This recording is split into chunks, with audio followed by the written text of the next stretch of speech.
Здравствуйте, уважаемые коллеги. Мы начинаем заседание наше. И тема у нас организация профилактической работы по итогам социально-психологического тестирования, особенности адаптации ребенка на разных ступенях образования. Мы сегодня познакомимся с вами с опытом работы победителей республиканских конкурсов, постараемся решить кейс, проблемную ситуацию, которую предложили вы в своих письмах. И для начала давайте с вами проверим, есть ли связь, слышно ли, видно, видна ли презентация, опорный конспект. Поставьте плюсики, пожалуйста. Слышно, видно, хорошо. Тогда мы приступаем к первой части нашего заседания. Это профилактическая работа и СПТ. В основном эта часть касается специалистов органов управления образованием. Мы с вами договаривались уже на прошлом заседании, что утренняя часть, первый час будет посвящена именно работе со специалистами органов управления образования и специалистами служб муниципальных служб психолого-педагогического сопровождения. Потому что в первом часе будут решаться и решаются организационные вопросы, а практическая часть будет немножечко попозже. Соответственно, что бы хотелось сказать. На данном этапе очень много запросов поступает о том, что есть факты девиантного поведения, факты, касающиеся суицидального, аутоагрессивного поведения несовершеннолетних. Это факты агрессии, факты буллинга. И очень важно в этой ситуации держать на контроле психоэмоциональное состояние детей, их, скажем так, температуру климата в классе и в детском коллективе. Соответственно, само социально-психологическое тестирование, оно играет важную роль как инструмент оценки ситуации. И вы видите в опорном конспекте, если вы его распечатали или видите его в электронном виде, что все-таки для нас, как организаторов этого направления работы, девиации и девиантное поведение представляет некую проблему, которую необходимо решить. И в данной ситуации социально-психологическое тестирование является инструментом, который поможет нам справиться и продиагностировать эту проблему.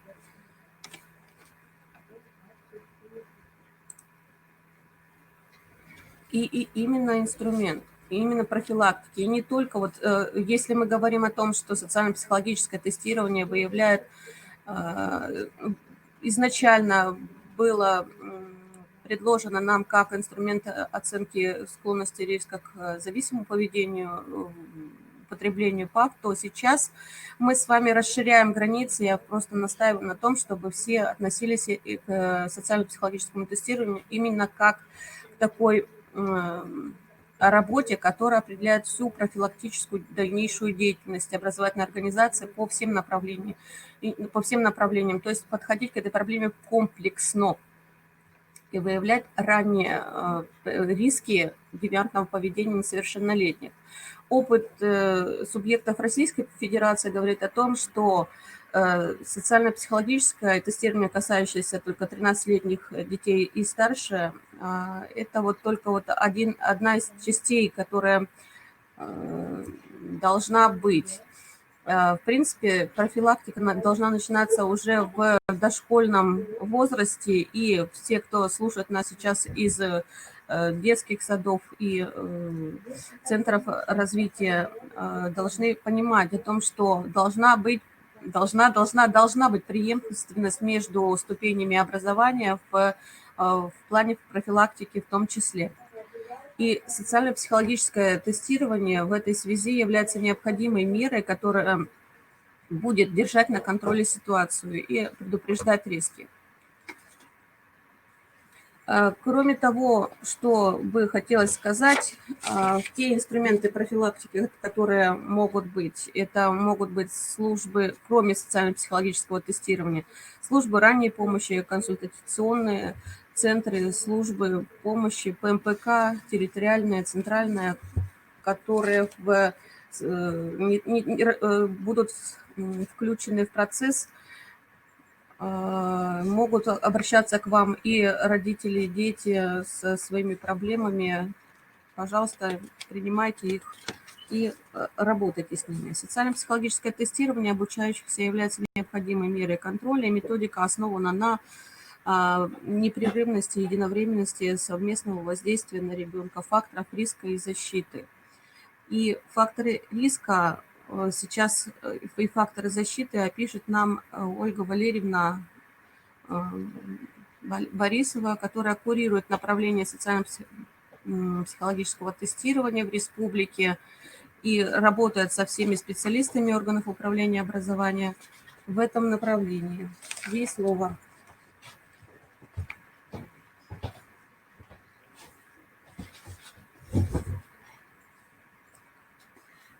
Доброе утро.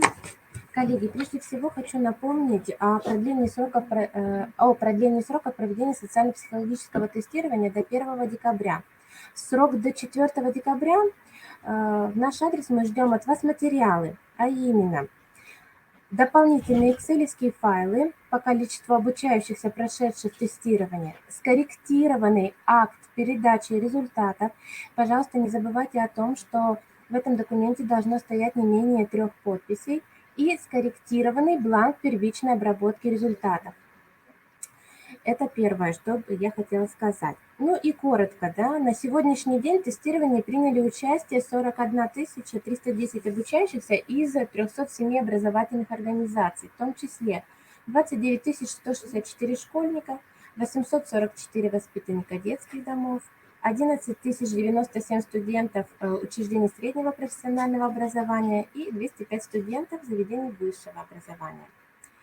И так, давайте я еще забыла отключить свою презентацию, чтобы вам было удобнее, да,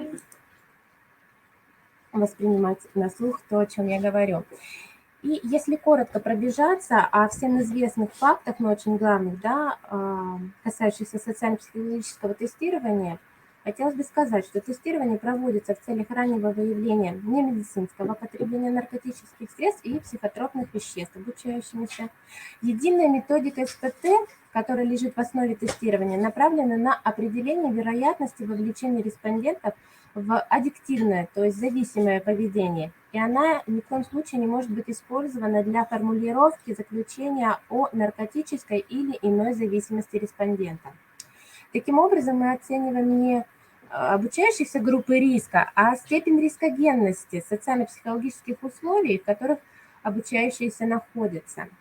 Методика позволяет проанализировать как количественные, так и качественные данные. Вводится понятие шкалы резистентность, то есть сопротивляемости процедуре тестирования. Есть обратная связь для респондентов и профессиональная интерпретация индивидуальных результатов для специалиста. Это вот те преимущества и плюсы данного мероприятия. Интерпретация результатов осуществляется на основе выраженности и соотношения факторов риска и факторов защиты. Ну, всем понятно, что факторы риска – это те социально-психологические условия, которые повышают угрозу вовлечения в зависимое поведение, а факторы защиты – это протективные факторы, то есть те обстоятельства, которые повышают социально-психологическую устойчивость к воздействию тех самых факторов риска, да. И если говорить о факторах риска коротко, какие они? Это потребность в одобрении, желание получать позитивный отклик в ответ на свое поведение, подверженность влиянию группы, то есть повышенная восприимчивость воздействию группы или членов, приводящая к подчинению той самой группе, и готовность изменить свое поведение и установки, принятие социальных установок социума. Это согласие, убежденность, приемлемость для себя отрицательных примеров поведения и наркопотребление в социальном окружении, распространенность наркопотребляющих среди знакомых и близких, например, да, создающая опасность приобщения к наркотикам и формирование референтной группы из наркопотребляющих. Склонность к риску, предпочтение действий, ситуации, выбор вариантов, альтернатив, сопряженных с большой вероятностью потери. Импульсивность, устойчивая склонность действовать по первому побуждению под влиянием внешних обстоятельств и эмоций. Тревожность, предрасположенность воспринимать достаточно широкий спектр ситуаций как угрожающие, приводящие к плохому настроению, мрачным предчувствиям, беспокойству, фрустрация, всем известное психическое состояние переживания неудачи. Факторы защиты, какие они? Принятие родителями. Это оценочное поведение родителей, формирующее ощущение нужности и любимости у ребенка. Принятие одноклассниками, оценочное поведение сверстников, формирующее у учащегося чувство принадлежности к группе и причастности к ней. Социальная активность, активно-жизненная позиция, выражающаяся стремление влиять на свою жизнь и окружающие условия. Самоконтроль поведения, сознательная активность по управлению своими поступками, в соответствии со своими убеждениями и принципами. И самоэффективность, уверенность в своих силах достигать поставленной цели, даже если это требует больших физических и эмоциональных затрат.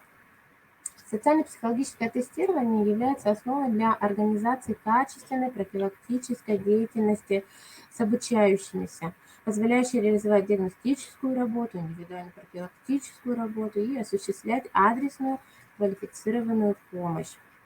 Организация, давайте еще по слайду.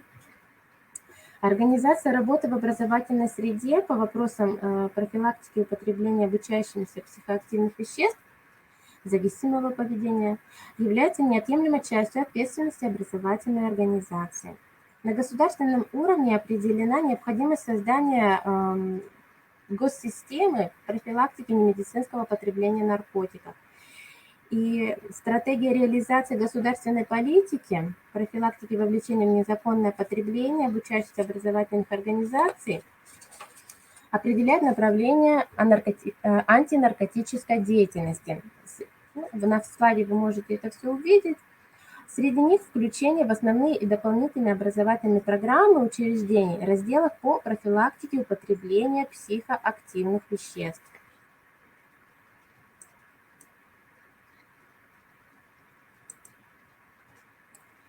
Концепция профилактики употребления психоактивных веществ в образовательной среде уточняет задачи образовательной организации профилактики зависимости от психоактивных веществ, от употребления ПАВ.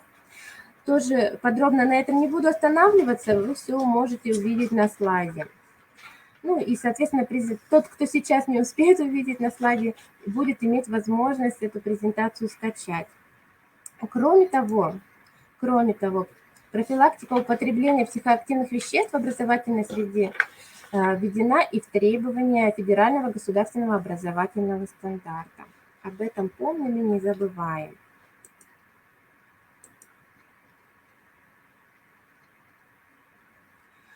Ваша задача, выстраивать работу по профилактике зависимостей.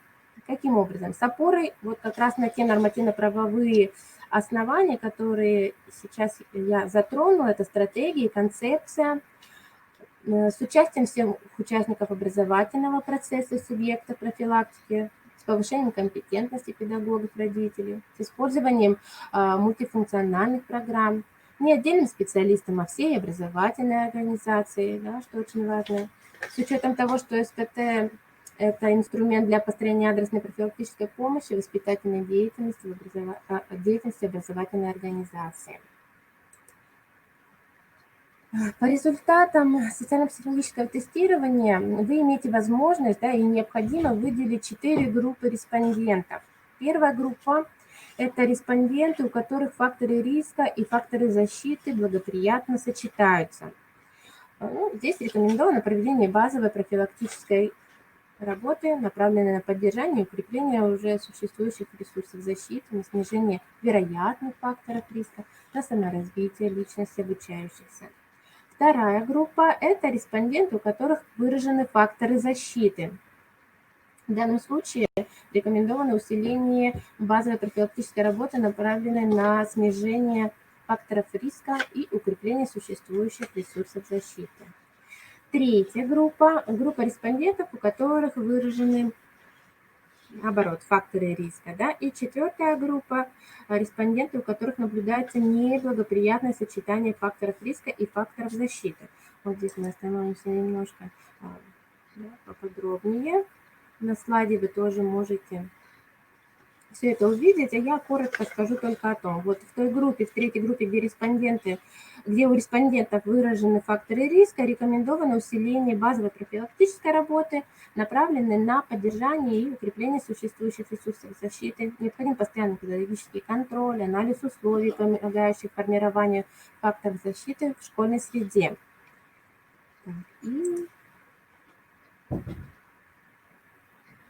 Это у нас все еще, да, следующий слайд, который я включила, он тоже гласит о факторах риска.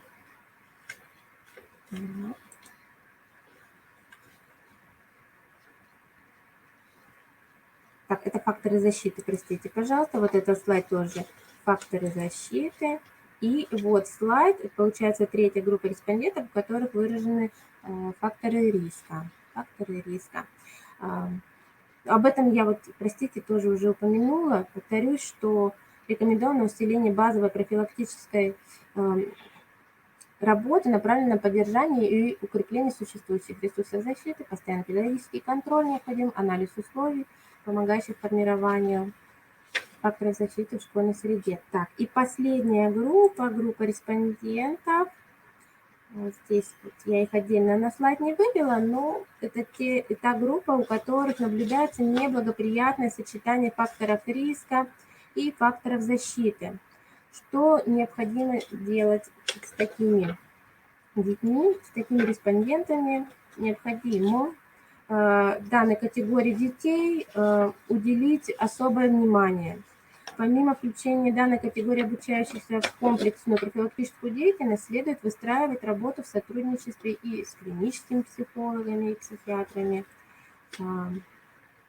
организовать проведение индивидуальной профилактической работы или провести корректировку ее плана, так как обучающиеся данной категории уже могут состоять на различных видах профилактического учета, проводить с ними дополнительный анализ факторов социальной среды взаимодействия обучающихся и подключать ресурсы института наставничества в отношении детей, ну, так сказать, да, группы риска, как способы организации их социально-педагогического сопровождения.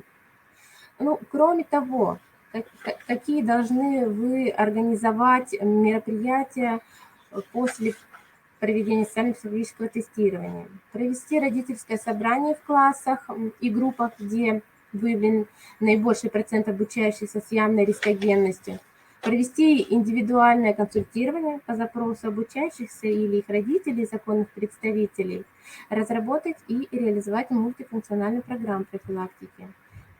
Ну, кроме того, конечно, осуществлять воспитательную работу, даже при благоприятных результатах. Наверное, на этом я свой доклад закончу. Если у вас будут вопросы, я обязательно их в чате увижу и дам ответ, прокомментирую. А теперь я передаю слово вновь Юлии Валентиновне.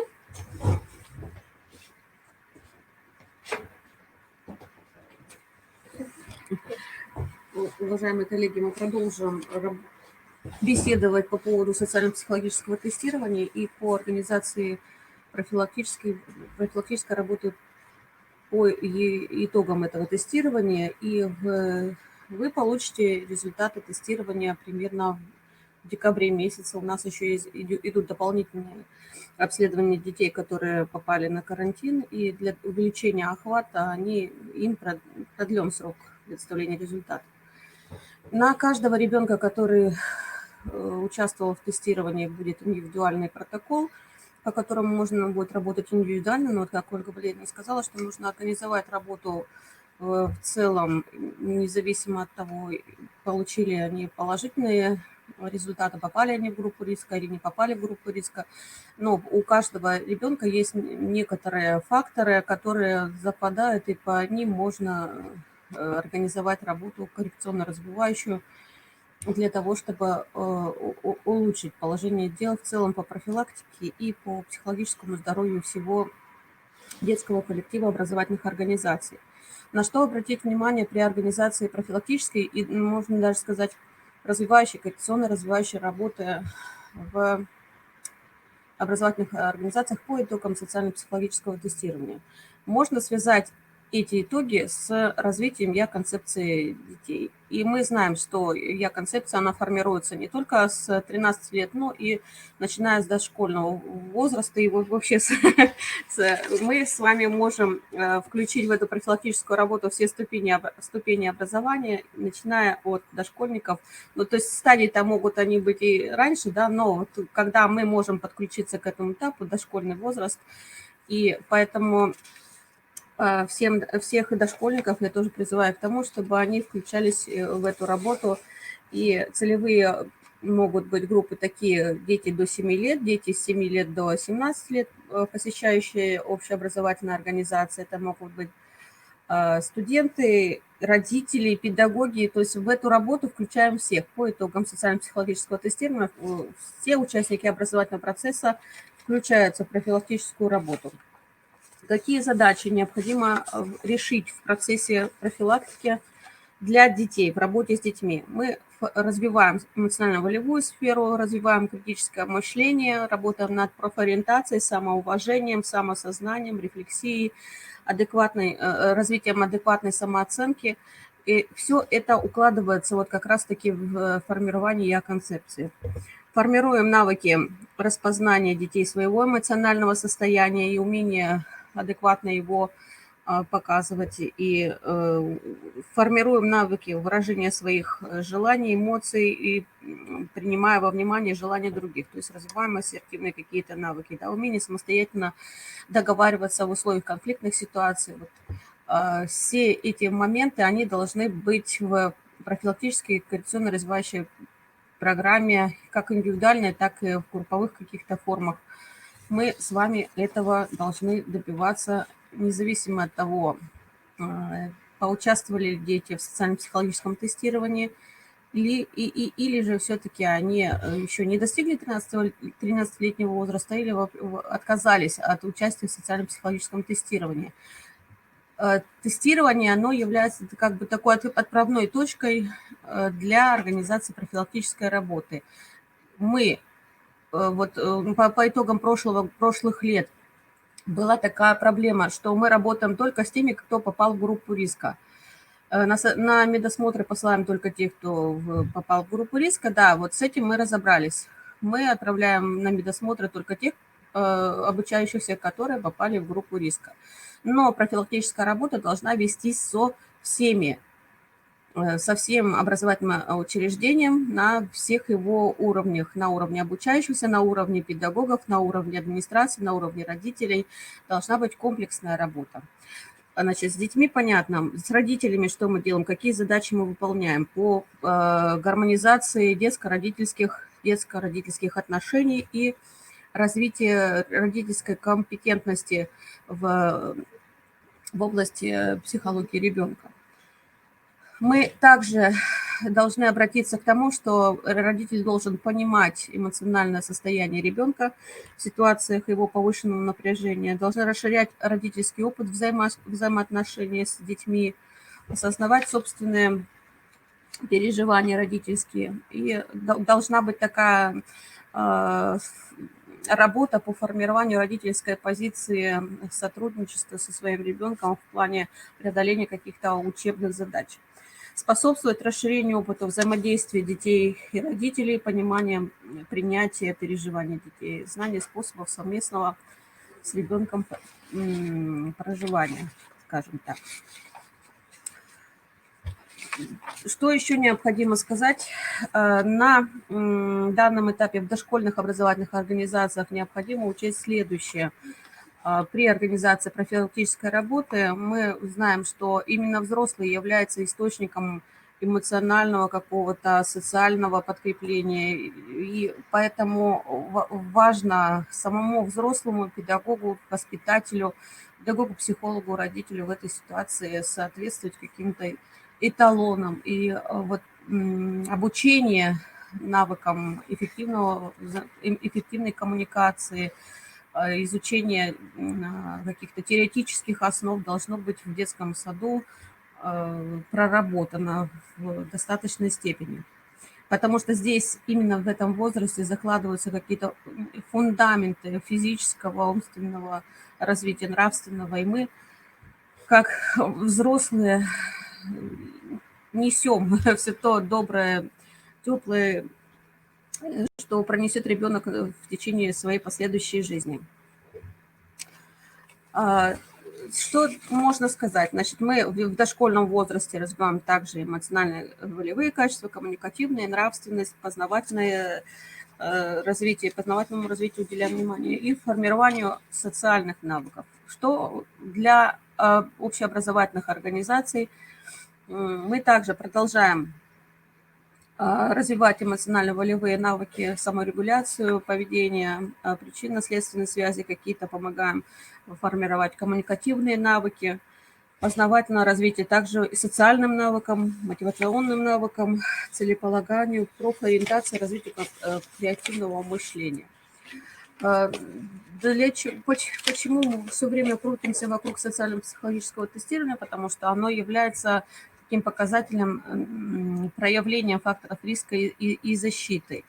И, соответственно, вот это социально-психологическое тестирование у нас как мы мониторим состояние и через внутриведомственные какие-то межведомственные связи можем корректировать состояние. По крайней мере, мы должны стараться это делать.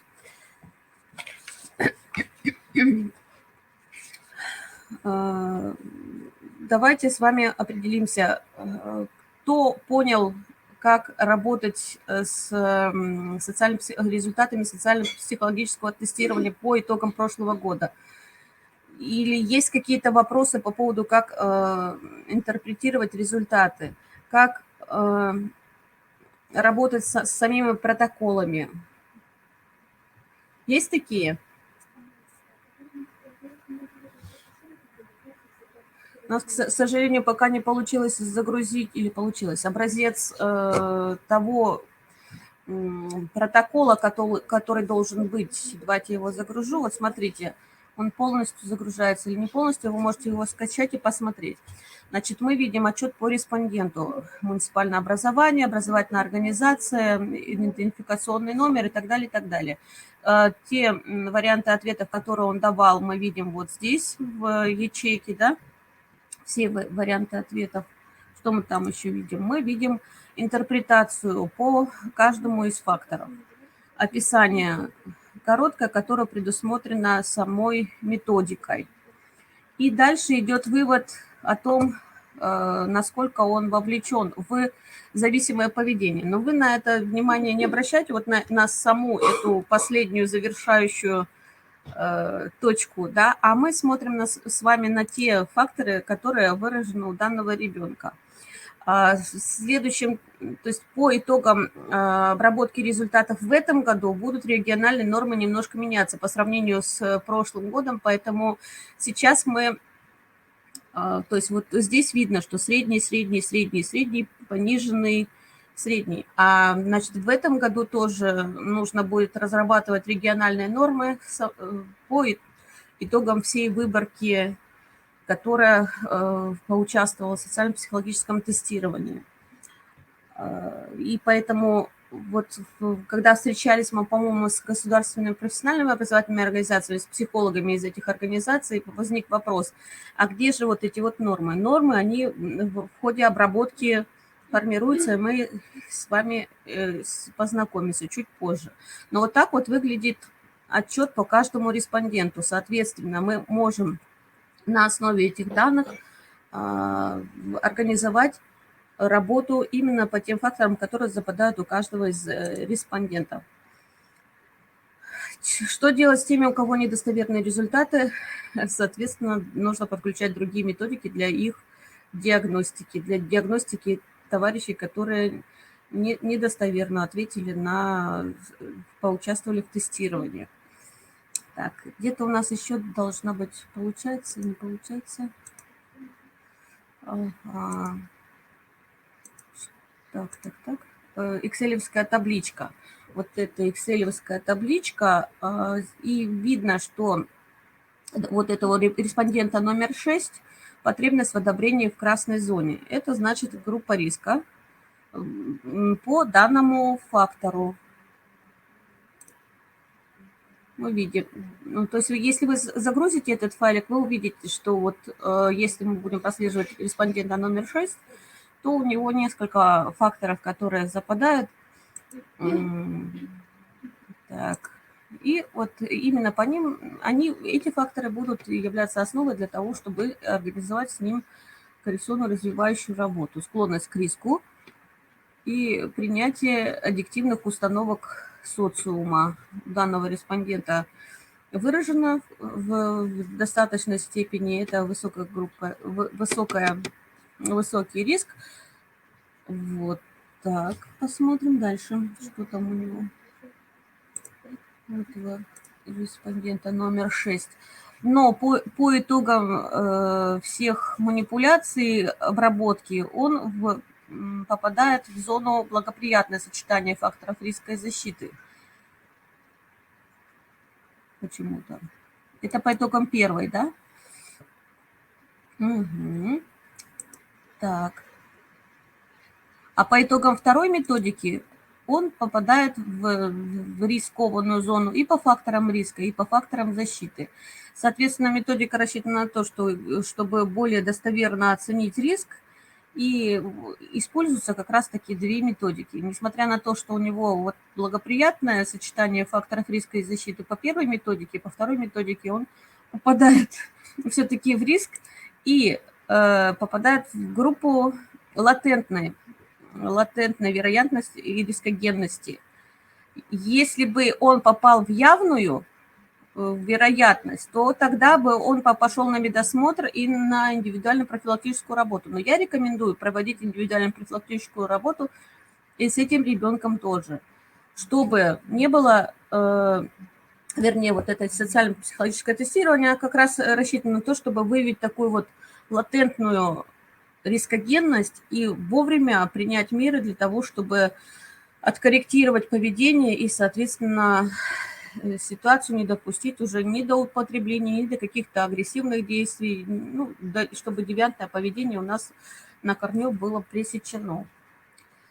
Вот так вот пользоваться такими результатами диагностики, этими табличками, я думаю, что все просто и в рабочем порядке, если кто-то еще немножечко не понял, вы можете прийти к нам в центр или позвонить к нам в центр, или мы можем также связаться по WhatsApp или по каким-то другим источникам, чтобы в индивидуальном порядке дойти до понимания. Есть вопросы по этому направлению? Я думаю, немножечко с вами взбодримся, и Наталья Александровна нас отвлечет от темы девиации и переключит нас на позитив. Ей слово.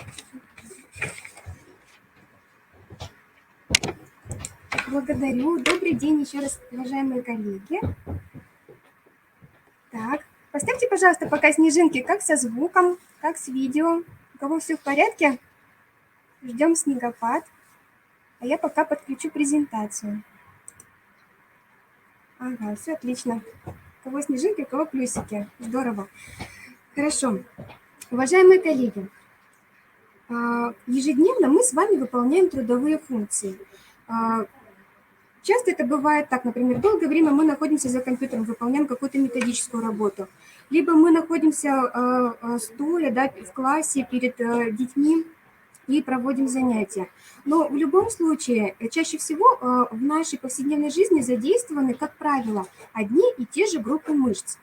И, конечно же, если кто-то из нас вернее, успевает поучаствовать, например, в каких-то спортивных тренировках, ну, мы живем в таком режиме, да, что у нас большой поток информации, ограниченное время, полный рабочий день, загрузка максимальная. И в связи с этим очень часто накапливается напряжение. Напряжение и физическое, и психическое. И поэтому нам необходимо с вами приводить в баланс, все приводить в гармонию. Да, как в жизни мы с вами всегда стремимся к золотой середине, так и здесь. Мы с вами мышцы приводим в баланс, и наше состояние психоэмоциональное также приводим в такое равновесие. Как это сделать? Мы с вами на заседаниях РМО начали работать над пополнением копилки приемов снятия психоэмоционального напряжения. И в прошлом учебном году мы также с вами пробовали такое упражнение с колючим мячиком. Да? Кто подключался, тот наверняка вспомнит. Итак, мы продолжим пополнять нашу копилку знаний по этому направлению. Если, конечно же, нет противопоказаний. Сейчас подключаемся и все вместе, чтобы занятия, упражнения были эффективными. Вместе со мной мы вам хотим представить комплекс упражнений. Это будет 10 упражнений, направленных на поддержание здоровья, мышечного баланса и хорошего настроения. Итак, это будет гимнастика, производственная гимнастика, или по-другому можно сказать физминутка. Итак, упражнение первое. Вместе со мной, дружненько. Упражнение первое направлено на область шеи, да, мышцы области шеи. Это часы. Тик-так, влево, вправо, влево, вправо. Несколько раз можно сделать подходов. И также вверх и вниз. Хорошо. Стараемся голову сильно не запрокидывать назад. Просто вверх и легонько вниз. Все, немножечко размяли мышцы шеи, переходим к плечам. Упражнение черепаха. Спрятались, как черепаха, плечики вверх, головушку вниз. И наоборот показали, голову вытянулись. Спрятались и вытянулись. Хорошо. Переходим на руки. Поднимаем одну руку вверх и наклоняем ее в противоположную сторону. При этом другой рукой помогаем, подтянемся, захватываем руку и тянем в сторону. В одну сторону и в другую сторону. Отлично. Теперь переходим к грудной клетке. Схватываем руки в замок и тянемся как можно дальше вперед к экрану. Тянемся, тянемся, тянемся. При этом лопатки на спине расходятся в стороны, раздвигаются. Так. И теперь то же самое, только мы тянем руки назад. Стараемся лопатки соединить. Кто как может в меру своих сил. Главное, чтобы все это было приятно и были хорошие эмоции от этого. Теперь над грудной клеточкой поработали, переходим к талии. Выполняем упражнение скручивания. Если мы сейчас сидим, да, если, вот знаете, как вот так вот лучше проговорить. Если вы долгое время находитесь в сидячем положении, то мы тогда работаем над этими мышцами. Да? Мы опираемся, вернее, если мы находимся в сидячем положении долго, то мы можем сейчас встать. А если вы какое-то время долго стояли, то чтобы вот эту нагрузку сбалансировать, мы присаживаемся и выполняем такое упражнение. Для первого варианта, для тех, кто встает, да, выполняет упражнение стоя, то мы поворачиваемся в сторону, например, в правую сторону, и упираемся ручками вот к стене, да, ближайшей. Вот, и поменяли положение. Наоборот, поворачиваемся влево и упираемся ручками в стену. Вот так. Если мы долгое время стояли, хотим эту нагрузку сбалансировать на мышцы, то мы садимся на кресло и упираемся в ваш рабочий стол. Поворачиваемся в одну сторону, да, с упором руками в стол, и в другую. Так, уважаемые коллеги, присоединяются. Нет, пока нет. Пока мы не будем листать, пока смотрим, делаем вместе со мной. Ага, Наталья, мы поработали, упражнение скручивания сделали. Теперь переходим к бедрам. Вот сейчас будет не видно, но мне помогут вот такие картинки, которые вы сейчас видите на экране. Ага, мы поднимаем одну ногу и щиколотку одной ноги кладем на колено другой ноги. И вот как вот на картинке показывает молодой человек, Стараемся ручкой прижать коленко и опустить его максимально вниз. Кто как может в меру своих сил. Ага, смотрим на картинку, слушаем меня и повторяем. Потянули немножко мышцы бедер, поменяли ножки. Щиколотку на колено другой ноги и опускаем колено поднятой ноги вверх, ближе к полу. Кто как может, в меру своих сил. Угу. Потянули бедра. Теперь переходим к мышцам голени. Можно освободить, даже лучше всего освободить на некоторое время ноги от обуви вашей. Вытянем ножки вперед и потянем. Потянем носки на себя. Следующий слайд. Обратите внимание на экран. Ага. Давайте для начала мы обеими ногами потянем ножки на себя, потом от себя, максимально далеко. А теперь вот так вот вперемешку. Одна нога вперед, другая назад, и потом поменяли. Несколько раз. Хорошо. Так, теперь переходим к мышцам стопы. Сейчас необходимо ножки, пальцы ног сжать сильно-сильно, кто как может, и разжать. Сейчас я покажу, как это выглядит. Вот так. Можно представить себе бегущую морскую волну, и навстречу ей мы пальчики разжимаем и сжимаем, разжимаем и сжимаем. Все, хорошо. Ну что ж, теперь поработаем над мышцами глаз. Они у нас тоже очень сильно напрягаются, особенно когда мы находимся долгое время за экраном компьютера. Теперь, может быть, это будет немножко смешно, но ничего, мы посмеемся сами над собой. Глазками поворачиваем вправо, так, голова на месте, вправо, влево, вверх, вниз. Теперь по диагонали, туда-сюда, туда-сюда. И теперь покосимся. Вот так. И поморгаем напоследок. Все. Напряжение с мышц глаз мы сняли. Можно приступать к работе только после еще одного упражнения. Последнее упражнение – это улыбка. Улыбнемся друг другу и себе. Вот так. Прямо поднимем уголки рта. Даже если не хочется улыбаться, все равно сделаем усилие и улыбнемся себе и окружающим. Я открою вам секрет, что нирвана – это состояние блаженно отрешенного спокойствия. Это вот такая легкая естественная улыбка, слегка приподнятые уголки рта. Это даже напоминает такую вот легкую улыбку, это улыбка Будды. Вот такое состояние гармоничного спокойствия. Хорошо. Уважаемые коллеги, мы с вами выполнили 10 упражнений, их можно выполнять каждый день, лучше всего выполнять каждый день. Позвольте себе буквально пару минут посвятить себе, своему здоровью. Если понравились вам упражнения, если вы ощутили прилив, пусть небольшой прилив сил, хорошего настроения, поставьте, пожалуйста, отправьте нам смайлики в чате, чтобы мы получили от вас обратную связь. Итак, такой комплекс упражнений можно выполнять дома, одному или с коллегами. Можно выполнять его, на работе, да, тороплюсь, на работе одному или с коллегами. Можно выполнять дома со старшими детками. Подключайте ваших деток, потому что они смотрят на нас и копируют наше поведение. Когда они видят в родителях, да, позитивные, добрые примеры, тогда, скорее всего, они тоже будут их повторять.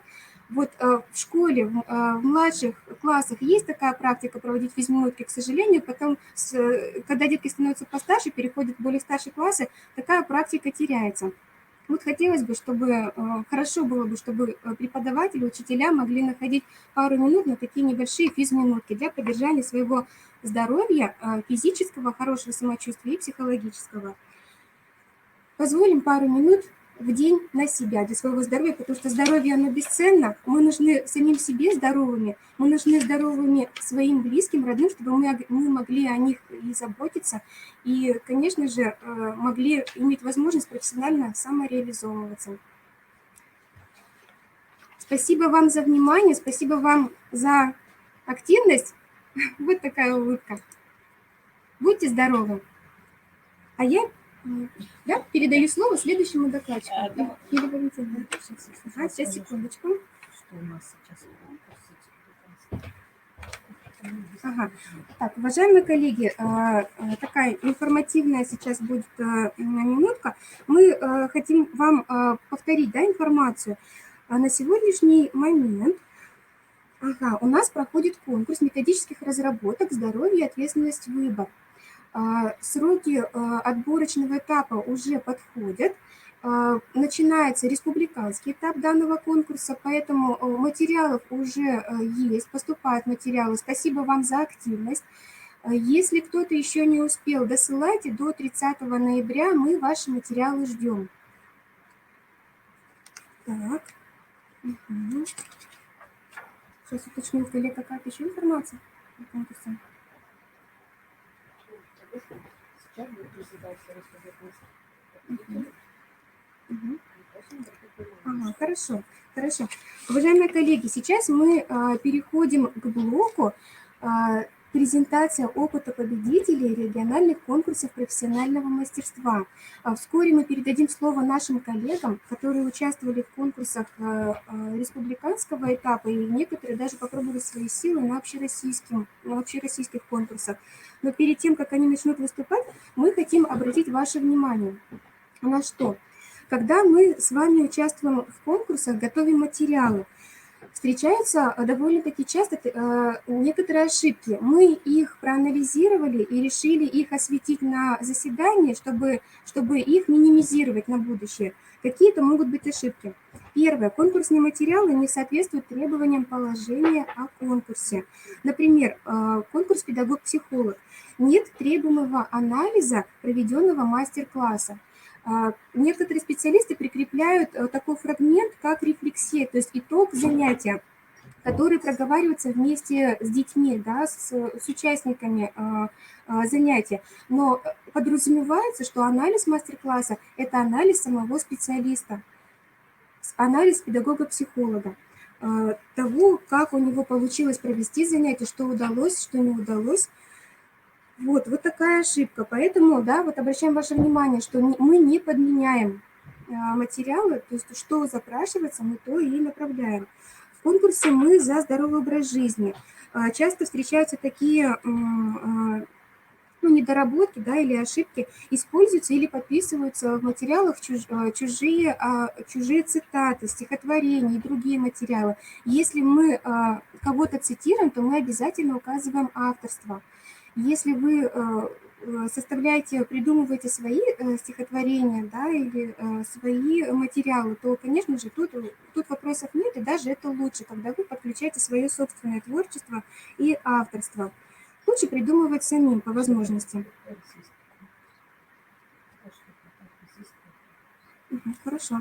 Далее, очень часто встречаются объемные тексты, да, они очень трудны для восприятия, поэтому, когда у вас получается такой массивный текст, можно как его модифицировать, да, как его изменить, использовать картинки, схемы, фотографии,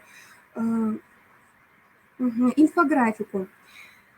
Так, далее, вот что касается также этого конкурса «Мы за здоровый образ жизни», да, в положении проговаривается, что нужно уходить от изображений шприцов, сигарет, даже если они перечеркнуты, надо стараться уходить от этой символики и опираться на позитив. И вот, несмотря на то, что в положении мы прописываем это, так случается так, что кто-то, видимо, не обращает на это внимания. Поэтому просим вас снова и снова, читайте положение о конкурсах очень внимательно.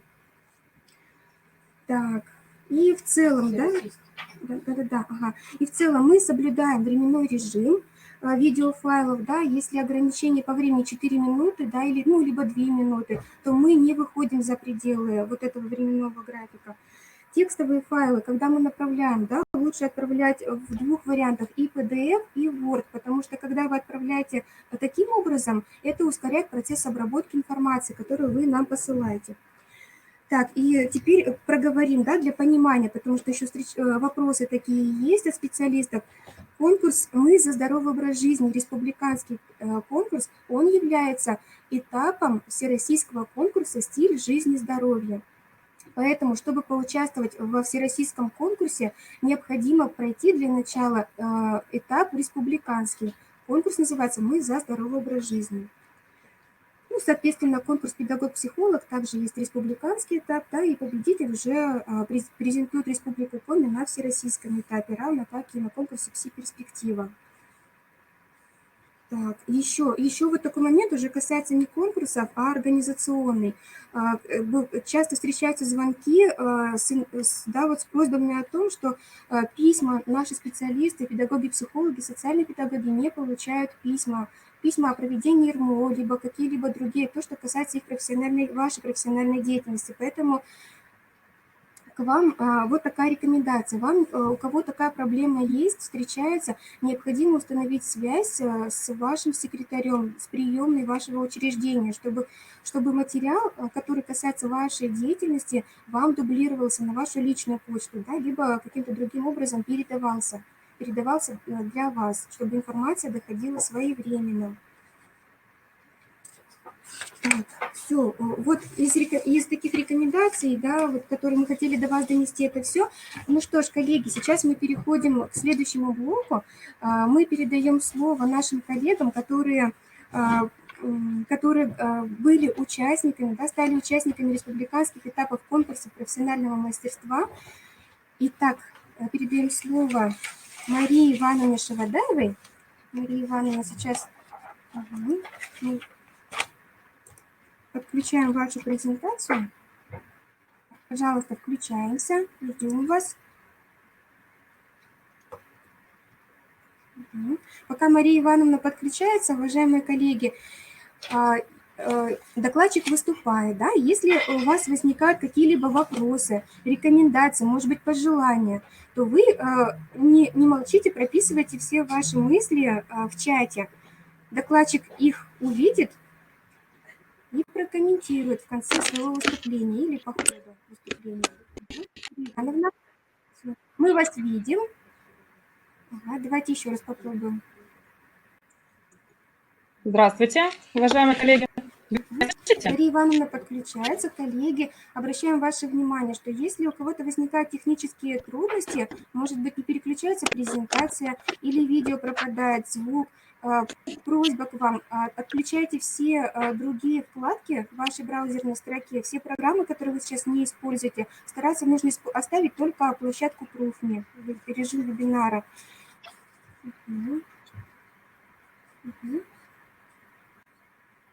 И обновляйте страничку периодически, если что-то зависает. Здравствуйте. Вы меня видите? Слышите? Мария Ивановна, На месте. мы ждем вас.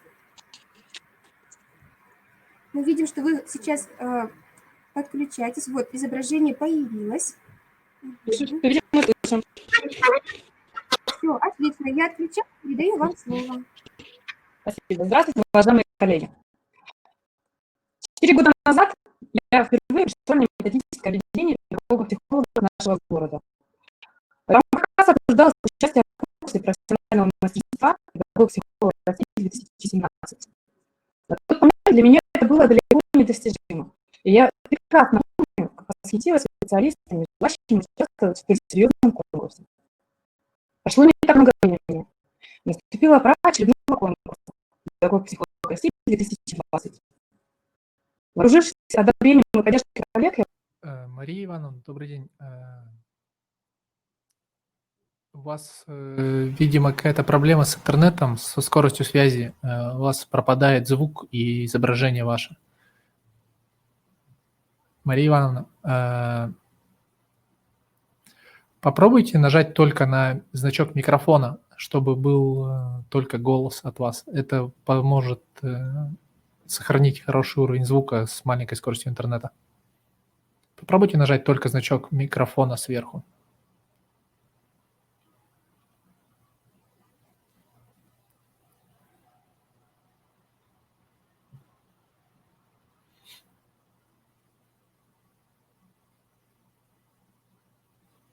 Мария Ивановна.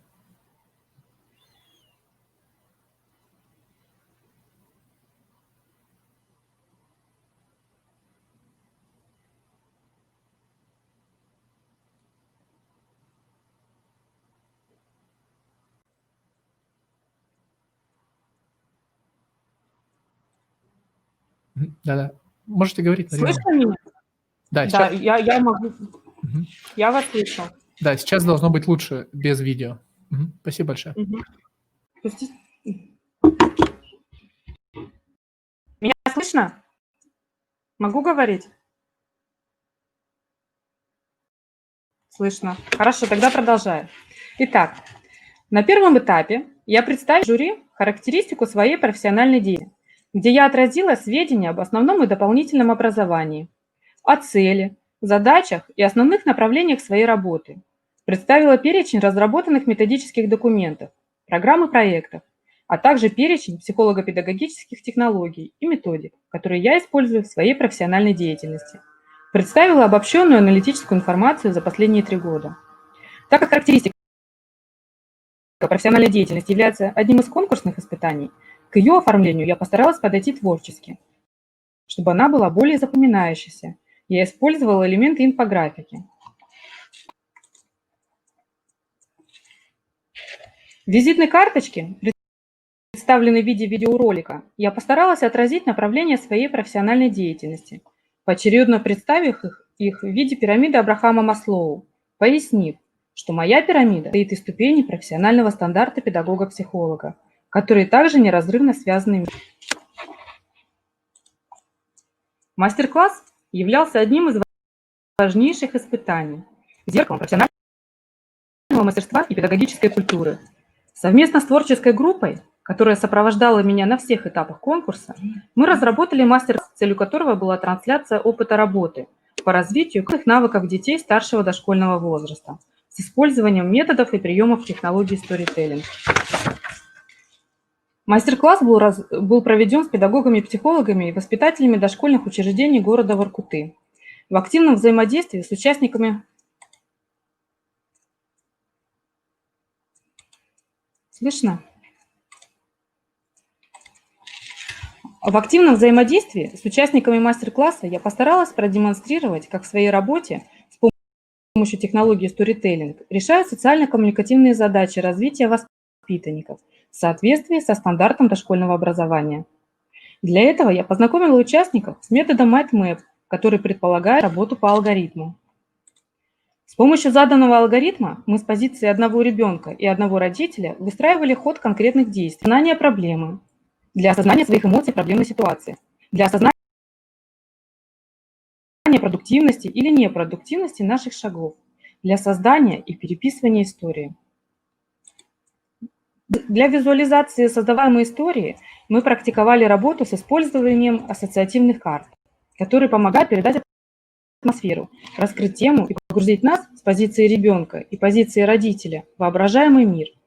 С помощью ассоциативных карт я показала участникам, как можно увидеть эмоциональное состояние, актуальную проблему ребенка и родителя, способы их решения. Таким образом, участники, проиграв на себе созданную историю, осознали, что и дети, сочиняя, проживают истории, приобретают способность мысленно действовать в воображаемых обстоятельствах. На этапе рефлексии участники сделали профессиональные выводы о влиянии технологий на качество работы, проводимой по развитию коммуникативных навыков. Заключительное испытание для меня оказалось самым сложным. Мы впервые встретились со всеми участниками онлайн, в вебинарной комнате, где нам подробно разъяснили условия конкурсного испытания. В течение 2 часов, хотя на самом деле это очень мало, необходимо было написать заключение на ребенка на основе предлагаемой характеристики дошкольника. Вновь встретившись в вебинарной комнате, я старалась достойно защитить выполненное мною задание. Моя победа во многом зависела от помощи и поддержки коллег. Хочется выразить слова благодарности участникам городского методического объединения педагогов-психологов, коллективу нашего детского сада. Ценную помощь при подготовке к конкурсным мероприятиям и методическую поддержку оказали специалисты Воркутинского дома учителя.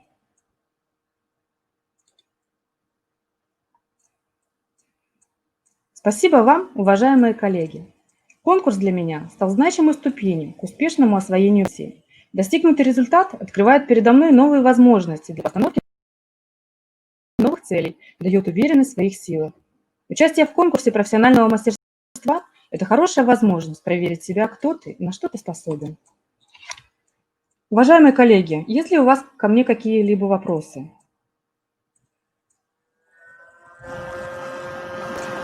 Тогда слово передаю педагогу-психологу средней общеобразовательной школы номер 13.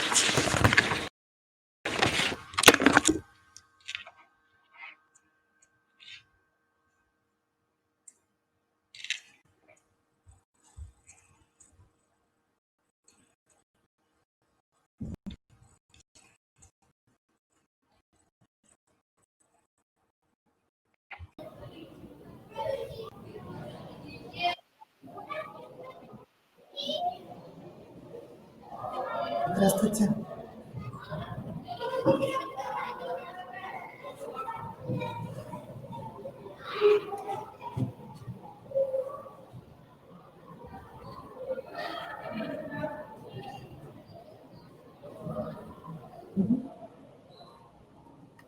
Мне можно уже говорить, да? Меня слышно? Хорошо. Так, здравствуйте, уважаемые коллеги.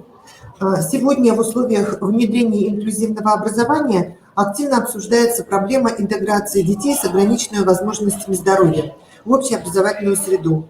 Речь идет о детях с задержкой психического развития, так как данная категория детей способна овладеть школьной программой и получить образование.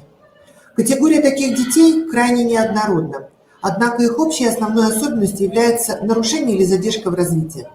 За период 2017 по 2020 учебный год количество учащихся с диагнозом ЗПР в первых-четвертых классах нашей школы увеличилось в 3 раза, с 4 до 11 человек. В связи с этим возникла необходимость провести комплексную психолого-педагогическую помощь детям и семьям данной категории.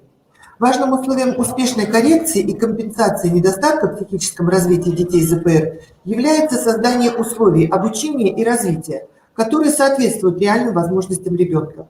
С этой целью мною была разработана и апробирована коррекционно-развивающая программа «Учиться с интересом» для детей, имеющих трудности в усвоении общеобразовательной программы с диагнозом ЗПР. Она является частью системы по оказанию комплексной помощи учащимся данной группы в освоении адаптированной основной общеобразовательной программы на уровне начального общего образования вариант 7.1. Цель и задачи вы видите на экране. В этой программе широко используются различные формы и методы работы, которые вы тоже увидите на экране. Программа «Учиться с интересом» является модифицированной, разработанной на основе учебно-методического комплекса Елены Вячеславовны Языкановой «Учись учиться», рассчитанной на 4 года обучения, что позволяет развивать познавательные процессы ребенка на всем протяжении обучения в начальной школе.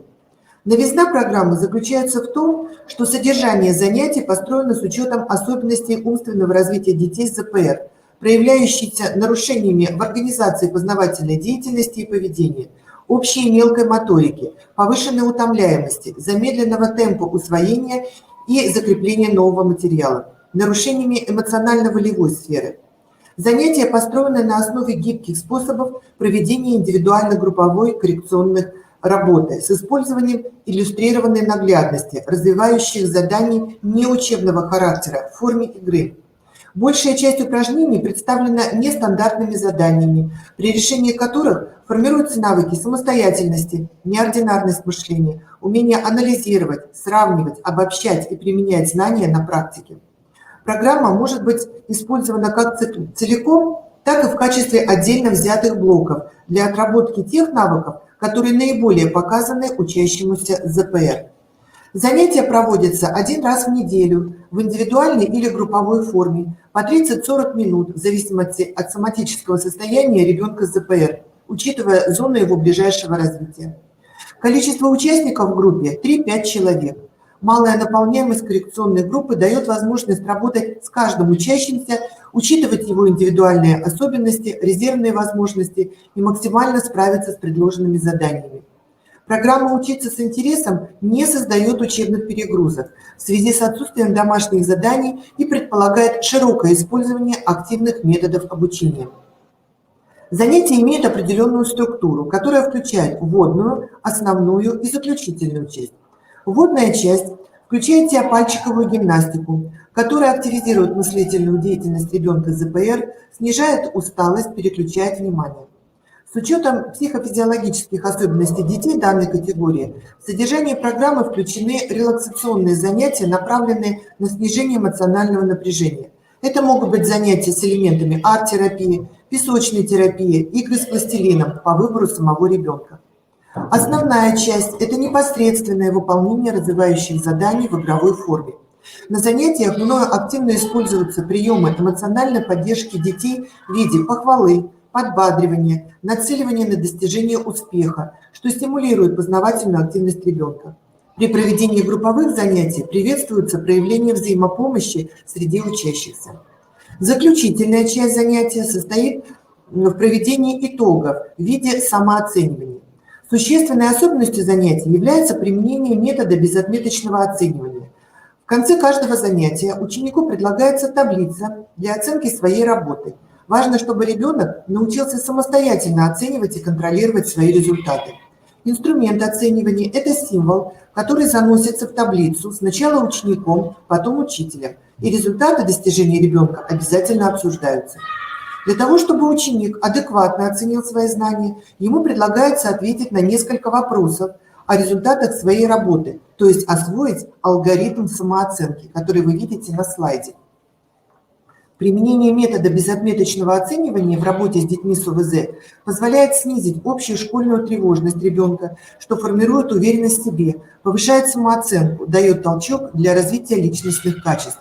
Механизм оценки результативности содержит количественные и качественные показатели, включающие в себя первичную и заключительную психодиагностику. Оценка успешности проведенной коррекционно-развивающей работы определяется сравнительным анализом входящей итоговой диагностики, мониторингом отслеживания и формирования универсальных учебных действий, степенью помощи, которую оказывает педагог-психолог учащимся, поведение учащихся на занятиях, а также изменение поведения ребенка на основе наблюдений классного руководителя. Программа рассчитана на получение отсроченного результата, который можно будет наблюдать только по прошествии определенного времени после воздействия. Программа может представлять интерес для педагогов, психологов, дефектологов, учителей начальных классов. Программа «Учиться с интересом» прошла апробацию в нашей школе. Участниками программы стали учащиеся с ОВЗ, обучающиеся по адаптированным общеобразовательным программам начального общего образования для обучающихся с ЗПР вариант 7.1. Мониторинг диагностики УУД учащихся ЗПР за 3 года показал положительную динамику в 2 раза по следующим показателям. Повышение уровня мотивации, повышение самооценки, снижение количества учащихся с низким уровнем внимания и мышления. Полученные результаты позволяют говорить о продуктивности проведенной коррекционно-развивающей работы и эффективность проводимых мероприятий. Спасибо большое за внимание. А еще хочу добавить, что обязательно участвуйте вот в таких программах и в таких конкурсах республиканских, которые дают, во-первых, толчок для саморазвития, возможность систематизировать свою работу и поделиться своим накопленным опытом на широкую публику. Спасибо большое за внимание. Есть ли ко мне вопросы?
Добрый день, меня слышно?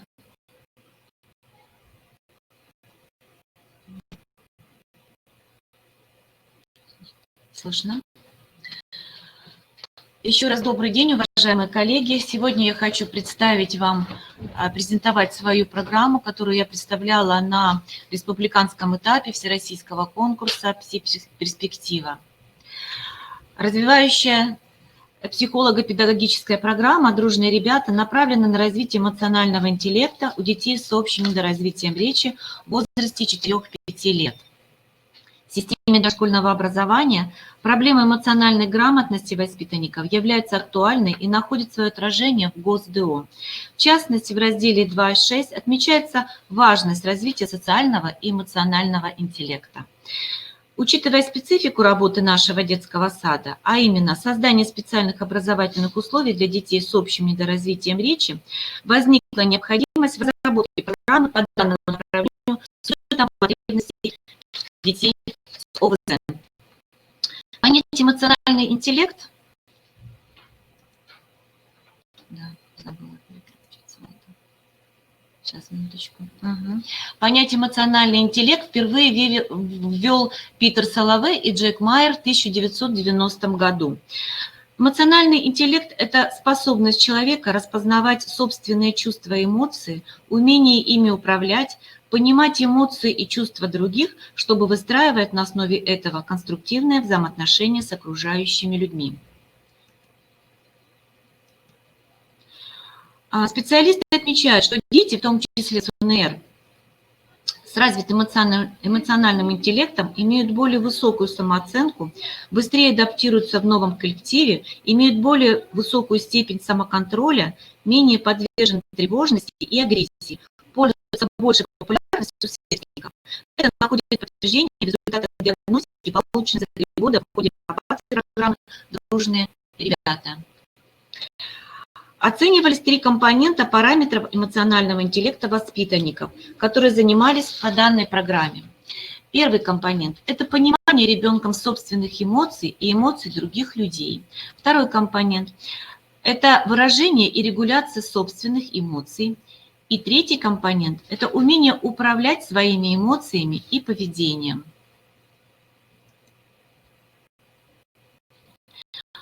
А также одновременно у детей проводилась диагностика эмоционального состояния тревожности и агрессии. В среднем в течение 3 лет 40% детей с УНР показали положительную динамику в развитии эмоционального интеллекта. И у 28% детей наблюдалось снижение уровня тревожности и агрессии.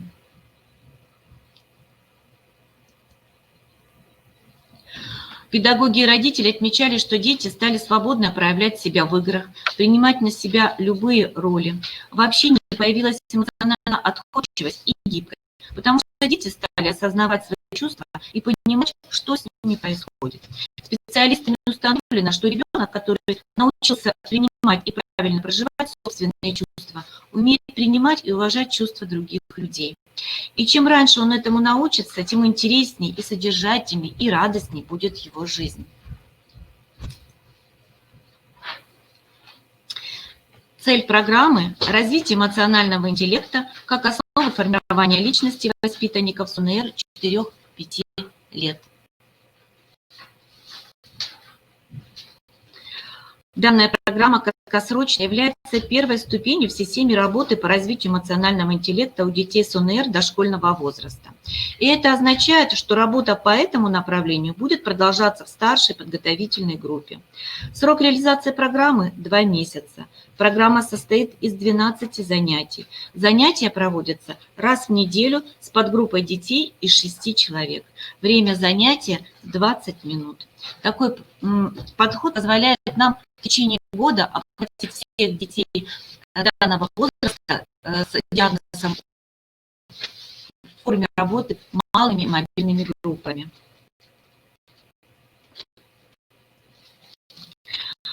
При составлении занятий для детей с УНР 4-5 лет с целью избегания различных психологических защит, связанных с дефектом речи, мы использовали психогимнастики, игровые упражнения, имитационные игры с хорошо знакомыми персонажами. Зайки, лисички, мишки. Таких известных авторов, как Кукаева, Пивушины, Пазухины. За основу была взята модель базовых эмоций Изарда. Но учитывая психофизиологические и возрастные особенности воспитанников, мы знакомим их с 4 базовыми эмоциями, такими как радость, злость, страх, грусть. Одна эмоция изучается в течение 3 занятий. Эмоция изучается на контрасте. Например, грусть изучается вместе с радостью. Материал по знакомству с определенной эмоцией с каждым последующим занятием усложняется, в результате чего дети проходят следующие этапы знакомства с данной эмоцией. Знакомятся с конкретным названием эмоций, например,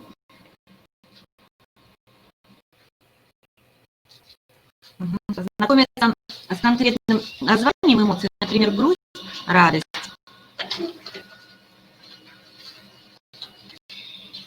Изучает эмоцию в игровой ситуации со сказочным персонажем. Наблюдает, как персонаж проявляет это чувство в мимике, пантомимике, интонации голоса. Например, упражнение «У лисички болит лапка, пожалей лисичку».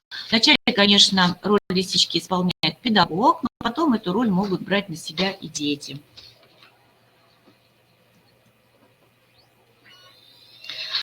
Второй этап. Дети учатся сами изображать чувства с помощью мимики, пантомимики, интонации голоса через проигрывание роли игровых персонажей.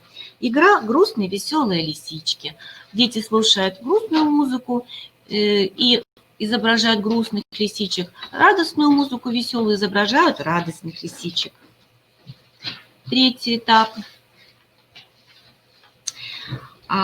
Знакомятся с пиктограммой настроения и учатся соотносить ее с проявленной эмоцией. Упражнение «Петя грустный, веселый». Педагог рассказывает грустные и радостные ситуации, которые происходили с Петей, а дети определяют, какая это по эмоциональному состоянию ситуация. Если эта ситуация грустная, они изображают грустное выражение лица и показывают грустную пиктограмму. Ну и, соответственно, если ситуация радостная, то и выражение лица радостное, и радостная пиктограмма. Также на этом этапе проводится малоподвижная игра, например, игра «Поможем Пете собрать грибы в лесу». Здесь заранее педагоги заготавливают грибочки с эмоциональными выражениями реалистических лиц, в данном случае грусть и радость, и дети под музыку собирают грибы, показывают определенное эмоциональное состояние, которое изображено на грибочке, и вкладывают их в соответствующие сортеры.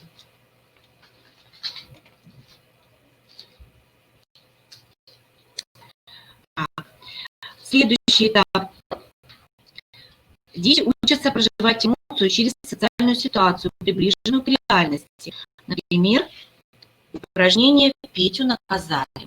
Здесь уже вместе с педагогом дети обсуждают возможные варианты, когда родители могут наказать Петю и за что. В данном случае здесь дети выдают такой вариант, как Петю наказали за то, что Петя не убрал игрушки, мама на него рассердилась и запретила ему играть на компьютере. Мама грустная, Петя грустный. Ну, дальше развивается ситуация.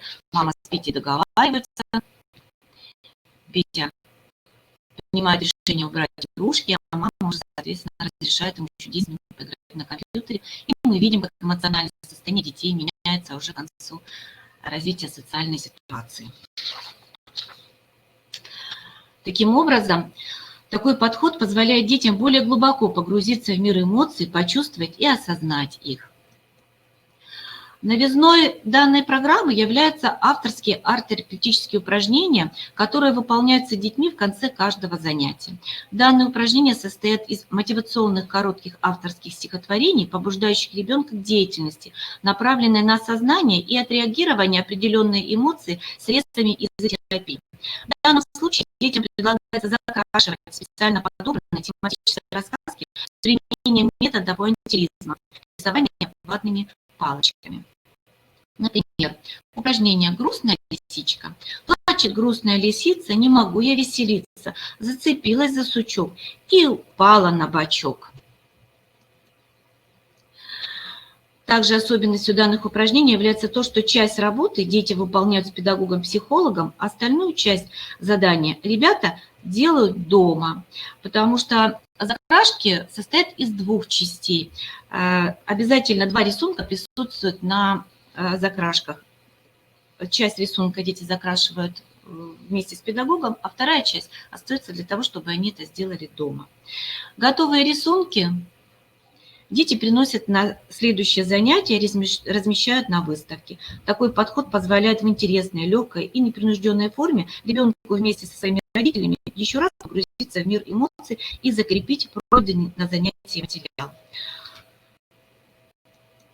А чтобы родителям было проще это сделать с обратной стороны рисунка, мы предлагаем вопросы для беседы с ребенком в домашних условиях.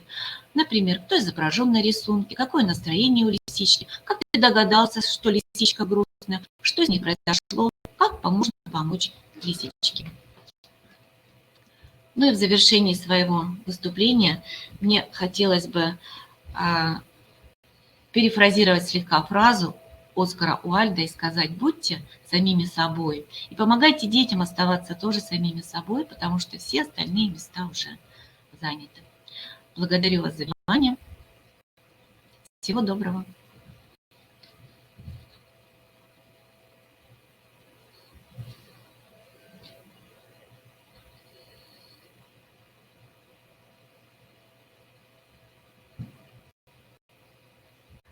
Уважаемые коллеги, мы благодарим наших победителей из Воркуты. И хотелось бы сказать, что Воркута у нас одна из лидеров всех республиканских конкурсов. В прошлом году, вернее, в 2020 году практически все победители республиканских конкурсов были в Воркуте. И мы Елену Николаевну благодарим, и Лилию Анатольевну, и всех других, Марию Ивановну, всех других участников, которые победили, представили республику на федеральном этапе. Очень хорошо, что у вас есть такая команда, которая вам помогает работать, помогает побеждать, и продолжайте в том же духе. И хотелось бы еще отметить, что все программы победителей есть на сайте Республиканского центра психолого-педагогической, медицинской и социальной помощи в разделе «Конкурсы», «Пси-перспектива», «Педагог-психолог». Знакомьтесь, пожалуйста, и берите в работу материалы победителей конкурса. Победителям конкурса программам присвоен гриф, рекомендованный Министерством образования Республики Коми. Участвуйте в этих конкурсах и участвуйте в федеральном этапе. В ссылочке в опорном конспекте есть в опорном конспекте ссылка на те программы, которые победили в федеральном этапе. Познакомьтесь с этими программами, профилактическими, но и используйте наш региональный опыт, наших уже адаптированных к нашим условиям северным программ и программам. Будьте, скажем так, активными в этом отношении. Если вы не нашли у нас на сайте программы, обращайтесь к авторам, обращайтесь к нам, мы наладим контакты и будем вместе развивать наших детей и сами будем развиваться. А сейчас я предоставляю слово Елене Михайловне Костиной, сыктывдинскому педагогу-психологу, которая является победителем конкурсов и «Пси-перспективы», и «Воспитатель года» именно 2020. Есть слово, пожалуйста, Елена Михайловна. Я выключаюсь.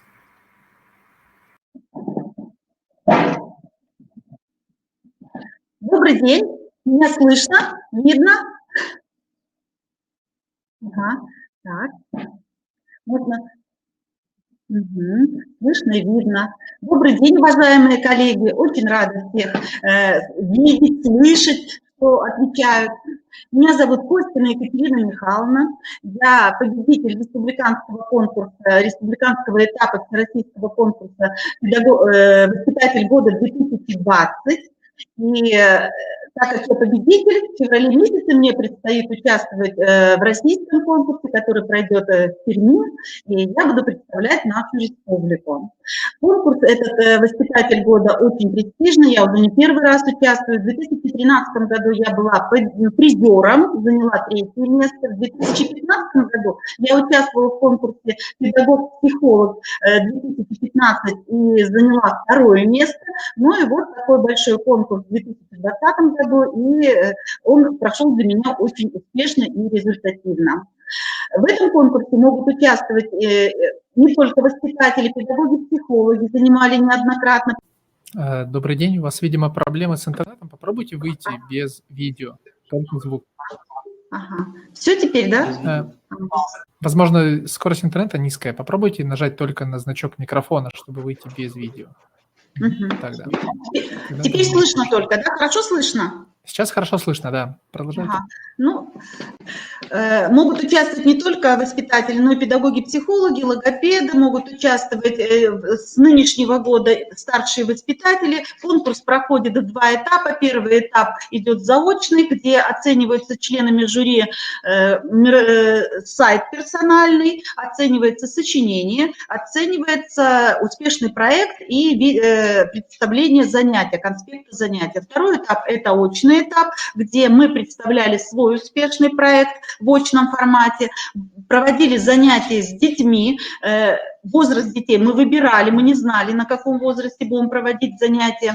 Также мы проводили мастер-класс в очном формате с аудиторией, и у нас еще был брифинг. Это профессиональный диалог. Конкурс значимый, очень интересный, в очном формате всегда он проводится, всегда получаешь большой опыт и большой позитив. Да, и не видно, и не слышно. Ага. Ну вот. Угу. Слышно теперь? Все слышно. Ну хорошо, хоть слышно. Ага. Угу. Ну вот, все слышно. И поэтому сегодня я хочу представить вам свой проект, который я представляла на республиканском конкурсе. Это кейс успешного психологического сопровождения дошкольников 5-7 лет в предшкольный период, в школу с радостью. Поступление ребенка в школу чрезвычайно ответственный момент. Сейчас, минуточку. Ага. Как для самого ребенка, так и для его родителей. Это вхождение ребенка в мир знаний, новых прав и обязанностей, сложных и разнообразных отношений. По отзывам школьных психологов, учителей в последнее время все труднее стало успешно учить первоклассников. И здесь разговор не об умении читать и писать, а о психологической готовности ребенка. Об этом и говорит ФГОС дошкольного образования, говорит о правилах развития, а не обучения. Каждый ребенок индивидуален. К моменту перехода детей в подготовительную группу детского сада дети имеют разный уровень развития тех или иных психических процессов, уровень знаний, развития коммуникативных навыков, а в целом уровень развития. Поэтому передо мной, как перед педагогом-психологом, возникло множество вопросов обеспечения таких разных детей всем необходимым для успешного школьного старта условиям, главной из которых – специальной системы работы, помогающей неминуемо обрести детей на дальнейшую успешную школьную жизнь. Основная идея проекта состоит в создании путей, подхода в рамках одной образовательной организации для достижения максимально возможного для каждого ребенка уровня общего развития, социализации с целью обеспечения возможности успешного обучения в школе с последующей интеграцией в обществе. Проблема, которую призван решить проект, это организация психологического сопровождения дошкольников с разным уровнем развития, с разным уровнем здоровья в период предшкольной подготовки. Это и вовлечение родителей, воспитателей в подготовку к школе, а также учителей и специалистов школ села. Для достижения максимально возможно, для достижения поставленных целей мы сформировали новый подход – систему психологического сопровождения дошкольников при подготовке к школе, который предполагает работу по 2 модулям. Это первый модуль – организационное обеспечение проекта, предполагающий изучение теоретических аспектов и диагностику, а второй – это психологическое сопровождение как система работы с детьми. Новизна проекта прослеживается, во-первых, проект представляет собой своеобразный кейс, как динамичный способ организации развивающего пространства, способного успешно подготовить ребенка к школе. В проекте собраны и опробированы в практике нашей дошкольной образовательной организации диагностические методики, коррекционно-развивающие программы, программы развивающих занятий с детьми, программы для работы с родителями, с детско-родительскими парами, дополнительные проекты, методические пособия. Во-вторых, проектом предусмотрена работа с детьми не только на занятиях, но и вне образовательной деятельности дошкольников, что является эффективным потенциалом для решения задач подготовки к школе. В ходе реализации проекта были организованы новые формы работы с детьми и родителями, педагогами, которые способствовали обеспечению высокого уровня готовности к школе и выравниванию стартовых возможностей детей. В рамках проекта создан и реализован проект «Алые паруса», направленный на выявление, развитие и совершенствование предпосылок одаренности у детей в условиях детского сада, которые реализуют потребности общества.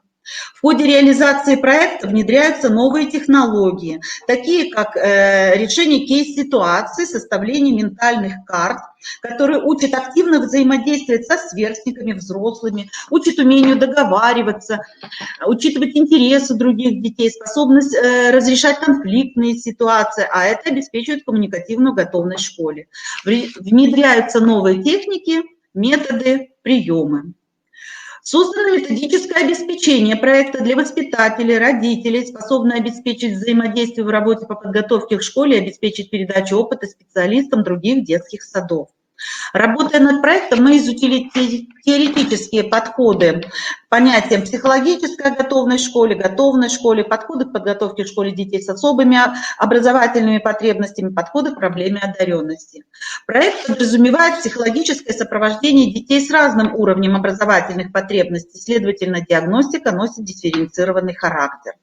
Стартовая диагностика подтвердила цель проекта, что детям в предшкольную, что во всех группах, как общеразвивающих, так и компенсирующей направленности, дети с разным уровнем готовности к школе, и, следовательно, им нужен именно такой дифференцированный подход.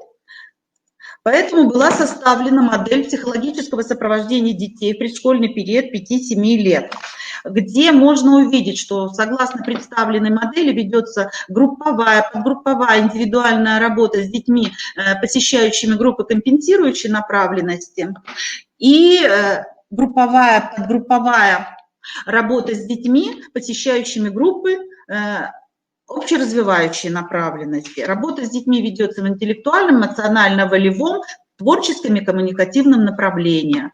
И, как видно из схемы, что были составлены соответствующие программы и проект. Хотелось бы немножко остановиться на группах компенсирующей направленности. Так, дети у нас посещают эти группы с 5 лет в течение 2 лет. И работа с данными группами строится, исходя не только из особенностей детей с задержкой психического развития и тяжелыми нарушениями речи, но это от индивидуальных особенностей, а также состояния здоровья, условий жизни и развития в семье. Актуальность проблемы подготовки детей к школе и поиск пути оказания помощи детям с ОВЗ привели к созданию представленных вот здесь программ. Все программы соответствуют федеральному государственному образовательному стандарту, учитываются образовательные потребности и особенности детей, соответствуют возрасту и обеспечивают равные стартовые возможности для обучения в школе. Данные программы предусматривают как групповую форму организации детской деятельности, так и подгрупповую. Также программы подразумевают включение всех направлений деятельности педагога-психолога при подготовке к школе детей. Программа «Вместе весело играть, развиваться, познавать» носит комплексный характер, состоит из 2 подпрограмм, цель которых – развитие познавательных психических процессов, развитие произвольного внимания посредством использования развивающих игр и графических упражнений. Каждая подпрограмма является, с одной стороны, логически связанной, а с другой может использоваться как самостоятельная. Каждая программа содержит рабочую тетрадь с заданиями для детей и также содержит тетрадь взаимодействия с педагогами, где подобраны игры и упражнения для закрепления определенной темы. Программа в 2019 году стала победителем республиканского конкурса, ей присвоен гриф «Одобрена Минобразом Республики Коми».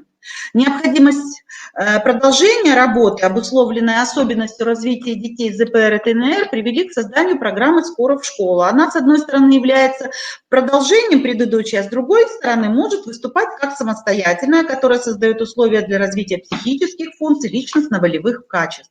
В ходе тесного сотрудничества педагога, психолога и музыкального руководителя в рамках проекта была создана и реализована программа «Цветные фантазии» с детьми с задержкой психического развития. Программа, которая объединяет в себе инновационные арт-терапевтические техники и технологии. Данная программа содержит высокий коррекционный потенциал, способствует стабилизации эмоционально-волевой сферы, снижению тревожности, неуверенности. Ценность программы «Цветные фантазии» заключается в том, что она имеет универсальный характер и рассчитана на любого ребенка.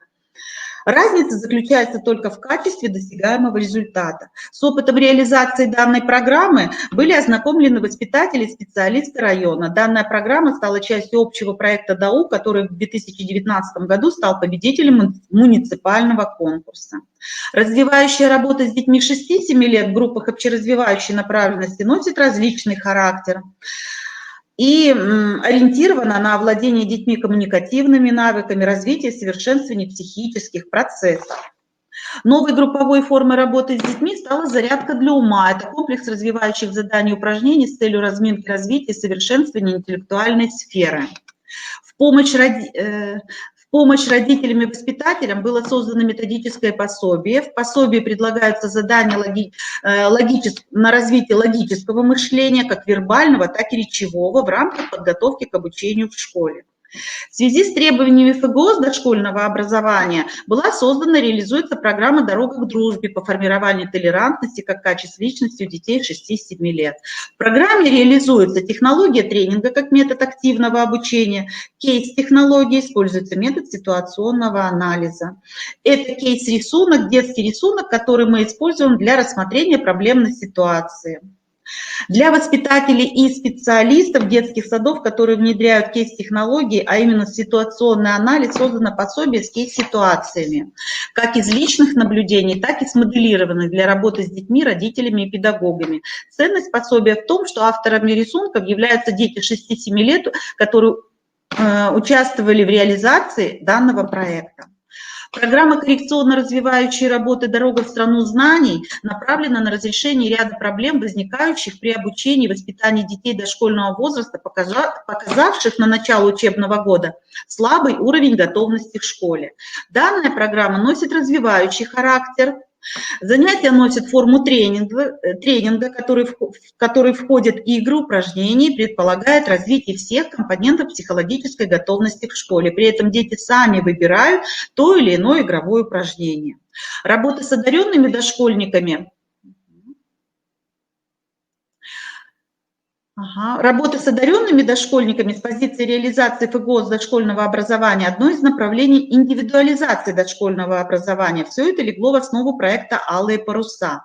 Это новая система работы в психологическом сопровождении дошкольников с высоким уровнем способностей и задатков, предполагающая выявление одаренных детей, интеграцию различных направлений в работе с детьми, одаренными детьми, способствующих развитию, совершенствованию способностей и задатков. Это новые формы, технологии в работе с одаренными детьми.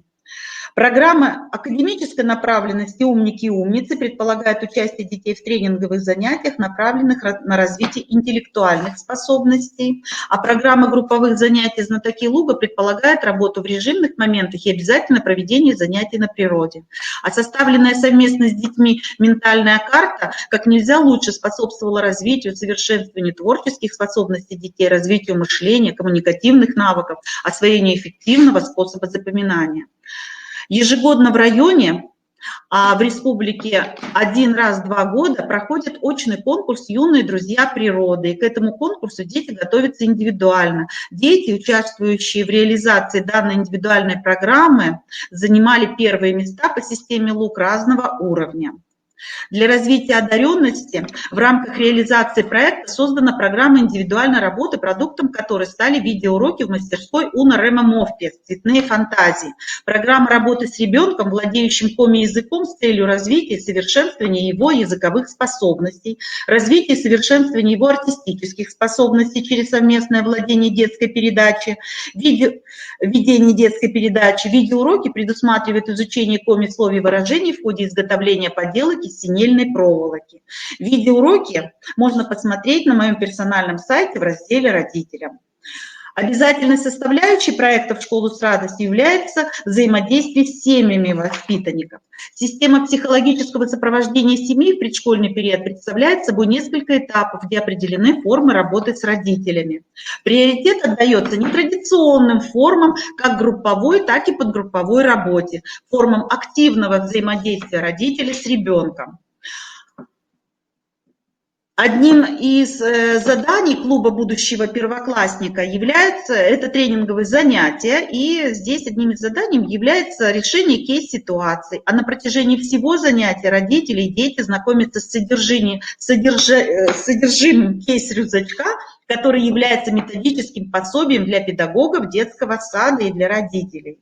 На детско-родительском часе «Радуга красок» родители вместе со своими особыми детьми окунаются в мир цвета и музыки, что является прекрасным способом стабилизации эмоциональной сферы и гармонизации детско-родительских отношений с помощью арт-терапевтических техник. Итогом каждой встречи становится совместно продуктивная деятельность. Дети вместе с родителями делают различные поделки в разной технике. Это и рисование песком, изготовление композиции с кинетического песка, это изготовление картины из шерсти, это сенопластика, это и создание сосуда счастья из цветной соли.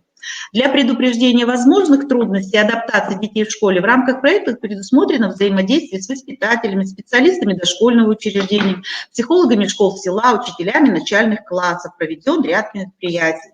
В результате реализации проекта в период 2017-2020 учебных году мы получили значительные положительные результаты. Наши дети являются участниками, победителями многих республиканских конкурсов. Конечно, наш проект на этом не заканчивается. У нас есть перспективы в работе с детьми и родителями в предшкольный период, поэтому мы идем вперед, ведь мой девиз «Дорогу осилит идущий». Спасибо за внимание. Я бы хотела, конечно, еще показать некоторые моменты занятия «Зарядка для ума», но так как видео не включается, я даже не знаю, как это показать. Дмитрий Евгеньевич, может, попробуем включиться что-то?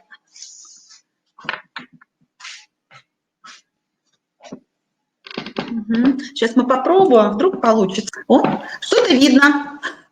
Попробуем немножечко. Гимнастика для ума – это такие мини-занятия, проводимые утром перед завтраком. Они очень эффективны, интересны, детям очень нравятся. Сейчас мы эти занятия опробуем в онлайн-режиме с детьми и с родителями. Ну и вот они имеют некоторую структуру. Всего проводится режим такой 15 минут.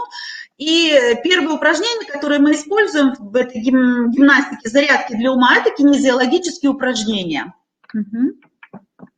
Вот, кинезиологические упражнения, все их знают. Колечки мы выполняем упражнения, лезгинка выполняем вот такие упражнения. Выполняем упражнение первоклассник, ухо-нос, упражнение повар. Упражнение «Победа». Самое трудное для детей это упражнение.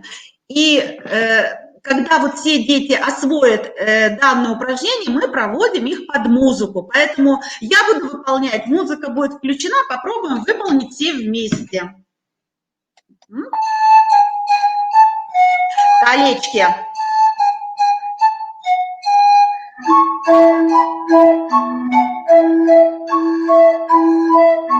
Лезгинка.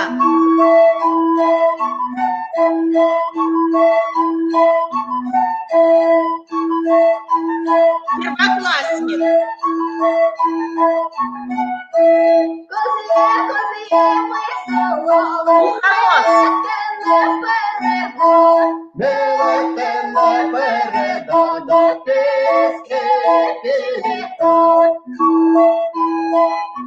Повар. Животик поглаживаем. И Виктория. Победа! Быстрее!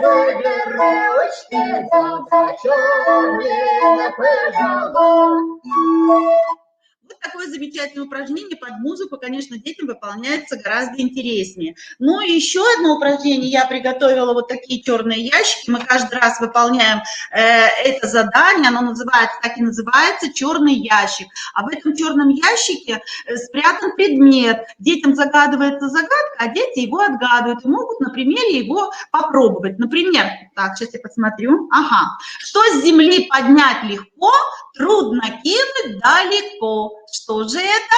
Жду ответов. Угу. Так, ага. Перо, замечательно, но дети дают разные ответы, а мы, взрослые, уже знаем. А дети говорят, и бумага, да, пробуют это все. Конечно, в черном ящике находится перо, я детям показываю, и мы пробуем его поднять, подуть на него, подбросить, далеко ли оно может пролететь. Ну, еще одна загадка. Маленький, кругленький, за хвост поднять невозможно. Что же это? Так. Ага, совершенно верно. Но дети тоже, и мышку, у них что только не бывает. И когда им показываю, они пытаются поднять, то поднять клубок невозможно, пока совсем не размотается. Поэтому вот такая поисково-исследовательская деятельность, проводимая на зарядке для ума, детям очень интересно и полезно. Они выдвигают разные версии, общаются друг с другом, спорят, доказывают. Все, спасибо за внимание. Я передаю слово Наталье Николаевне Можиговой. Спасибо. Может быть, какие-то вопросы есть? Спасибо за внимание. Выход.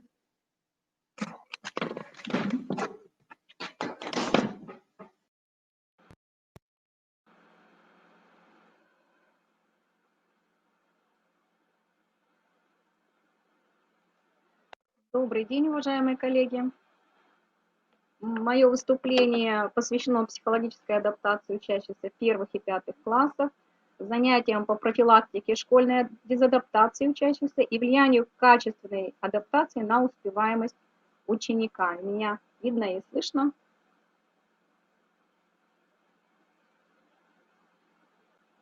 Хорошо, спасибо. Понятие адаптации или приспособления непосредственно связано с понятием готовности ребенка к изменениям, да, и включает три составляющие: адаптацию физиологическую, психологическую, социальную или личностную. Все составляющие тесно взаимосвязаны, недостатки формирования одной из них, любой из них, сказываются на успешности обучения, самочувствии и состоянии здоровья ученика. Подытожим то, что знаем о процессе адаптации на слайде. У пятиклассников, да, меняются условия школьной жизни, возрастает психологическая нагрузка, увеличивается социальная нагрузка, но меняется не только жизнь вокруг него, но и меняется сам подросток. В физиологическом плане это быстрый рост, появляются вторичные половые признаки, возникают трудности в функционировании сердца, легких, кровоснабжении головного мозга. Появляются изъяны внешности, да, мы все знаем, как у подростков появляется такая неуклюжесть подростковая. В психологическом плане, да, появляется чувство взрослости, формируется я-концепция, оформляется более уверенное поведение. В социальном плане углубляется рефлексия. И мы знаем, что период адаптации может занимать до 3-4 недель у пятиклассников, а у первоклассников занимать до 10 недель первого года обучения. Озвучу критерии адаптации, которые успешности. Критерий успешной адаптации в школе. Мы считаем, что ребенок адаптировался, когда есть у него стабильность эмоциональной сферы, ребенок спокоен, не испытывает тревоги, напряжения, страхов по поводу школы. Его настроение всегда скорее позитивное, когда он хорошо учится, у него есть удовлетворительный уровень усвоения программы, и к нему нет претензий у учителей. Когда сформированы адекватные отношения с учителями и одноклассниками. То есть у ребенка есть друзья, есть учителя, с которыми он хорошо общается, и если он не боится учителей, да, признает их авторитет, относится к ним, к учителям с уважением. И по этим критериям можно говорить о том, что ребенок адаптировался в школе. В нашей школе по традициям процесс адаптации школьников в первых и пятых классах находится под пристальным вниманием администрации, педагогов, классных руководителей, педагога-психолога и социального педагога. Каждому специалисту вменены в обязанности по сопровождению и контролю процесса адаптации школьников и свой вектор работы. Я, как педагог-психолог, уже в начале сентября составляю программу тренинговых занятий и расписание занятий с пятиклассниками по группам, так как в малой группе лучше всего можно проработать те вещи, которые хочется понять в ребенке, да? И занятие будет более эффективно и проработано. И будет более качественно в плане личностного развития ученика.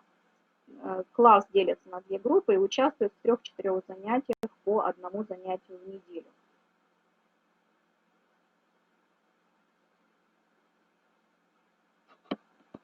Громкость на самом высоком больше никак нельзя сделать.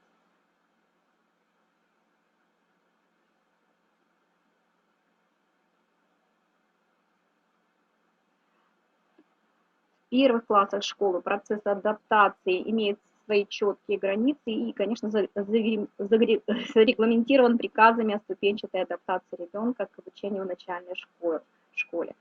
Эти приказы касаются организации обучения в первом классе, в первой четверти, поэтому психолог, как правило, не может добавлять сюда свои занятия.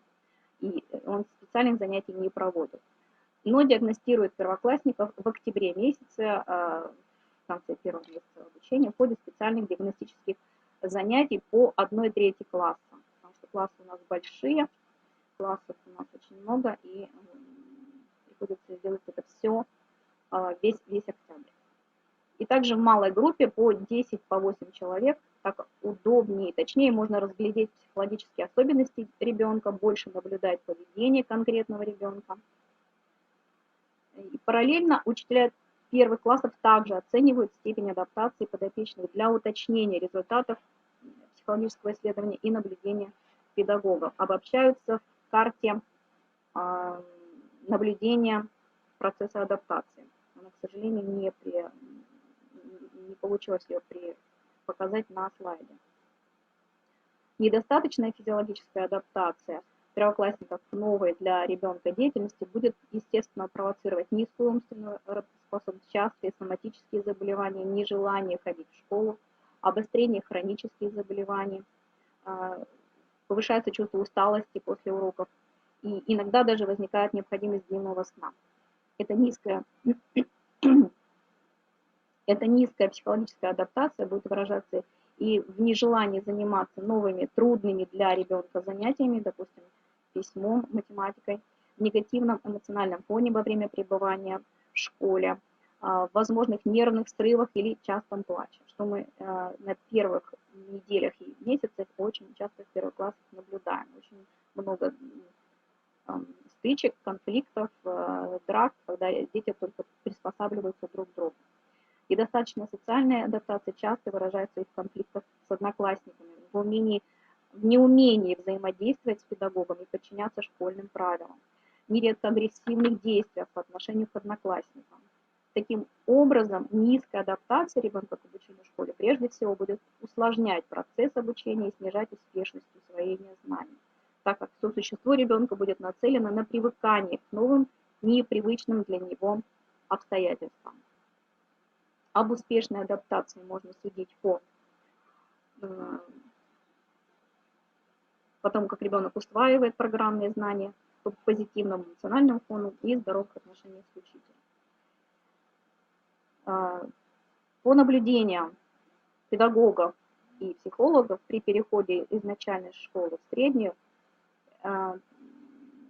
возникает такой период испытания для ребенка, потому что в начальной школе он был окружен вниманием учителя, все было привычно, все за него решалось, все было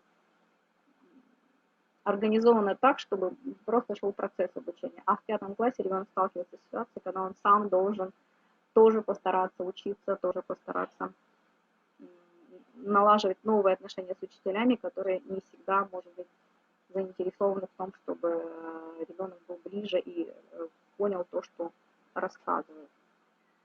И наблюдения за учащимися показывают, что они очень растеряны, не могут понять, как строить отношения с педагогами, какие требования обязательны для выполнения. И школьнику, конечно, предъявляется много требований со стороны многих людей, и поэтому этот поток информации с непонятными для него словами и терминами чаще всего бывает такой негативным, очень трудно перевариваемым. Для этого и организованы в нашей школе специальные занятия. Они проводятся по половине класса, один раз в неделю с каждой группой. Фото, извините, не моих занятий, у меня нет пока человека, который может сфотографировать, но обязательно пытаемся это сделать. Ребята садятся в круг, у меня есть большой помощник, это мяч, которым дети почему-то очень любят играть. То есть для них детство еще очень-очень хорошо работает. И передавая мяч от человека к человеку, можно проиграть это упражнение. Все упражнения проигрываются практически именно так. Представление себя, это упражнение все знают, да, обращаемся к участникам, назови себя и скажи, какой ты человек. Это одно из упражнений первого занятия. Подросток передает по кругу мяч и рассказывает о себе. Как меня зовут, какой я человек. Но очень часто ребята не могут даже осознать, какой я человек. Самое распространенное слово «я хороший», «я веселый», «я позитивный» и все. И больше о себе не могут ничего сказать. Очень часто подбирают слова, которые говорят об их увлечении. Я художница, я футболист. Говорят о своих умениях, но не о своей личности, не о себе как человеке. И большим подспорьем для них, вот для тех, кто очень трудно подбирает слова и не знает, как себя характеризовать, на листочках на классной доске или на ватмане на стене были бы написаны качества человека, для того, чтобы ребенок хотя бы немножко подумал, а любознательный он, умный, медлительный или доверчивый, уверенный или шутливый, беспечный или скрытный, да, несмелый или плаксивый, вот какой он. То есть еще раз подумать о себе, какой я, начать обобщать знания о себе и проигрывать, а такой я или не такой, в разных ролях. Также занятия обязательно включают упражнения на решение школьных проблем. Самое приятное, что мне нравится в школе, ребята, также передавая мяч друг от друга, говорят о том, что нравится, и очень часто стараются уйти от этого ответа. Мне все нравится, мне все нравится. Когда начинаешь подробнее спрашивать, очень трудно им сосредоточиться, что же нравится. Хотя бы узнать, какая сфера не причиняет никаких неудобств. И очень часто это оказывается сфера столовой. Нравится, что кормят столовой привычными блюдами. Естественно, для того, чтобы узнать эмоциональное состояние, узнать проблемы ребенка, проблемы пятиклассников, и есть упражнение, что мне не нравится, то есть это следующий вопрос, что мне не нравится в школе. Опять передаем мячик, и ребята говорят про свои негативные эмоции, рассказывают те проблемные ситуации, которые им не нравятся в школе, какие-то конфликтные ситуации, какие-то ситуации с расписанием уроков. Они здесь обговариваются, и это как раз повод в мозговом штурме в этой группе обсудить эти ситуации и вместе решить, как можно помочь однокласснику или помочь всей группе эту проблему разрешить. То есть какие действия предпринять. Если ребята не знают, какие предложить действия, значит, психолог предлагает свои варианты действий. Обязательно разбираются если возникает такой вопрос, конфликтная ситуация на уроке, в классе на перемене, чувство страха от непривычных стилей взаимодействия с учителем, или учитель, допустим, кричит, что делать, как вести себя, других неприятных чувств. Естественно, проговаривается и разбираются эти школьные ситуации, почему так учитель поступил, почему нельзя обижаться на него, да, почему, что вызвало его такую реакцию, и как справиться. Естественно, если возникают ситуации, когда говорится о том, что я очень боюсь этого, или мне страшно, когда учитель начинает кричать. Эти ситуации бывают, но мы должны пятиклассника подготовить к ним. Да? И это повод попробовать упражнение на уменьшение тревоги. Если кто-то сейчас захочет, можно попробовать поработать с дыханием. Когда чего-то испугался, или чувствуешь, что руки или коленки дрожат, а тебя вызвали к доске, а руки дрожат, постарайся сосредоточиться на своем дыхании. Делаем глубокий вдох,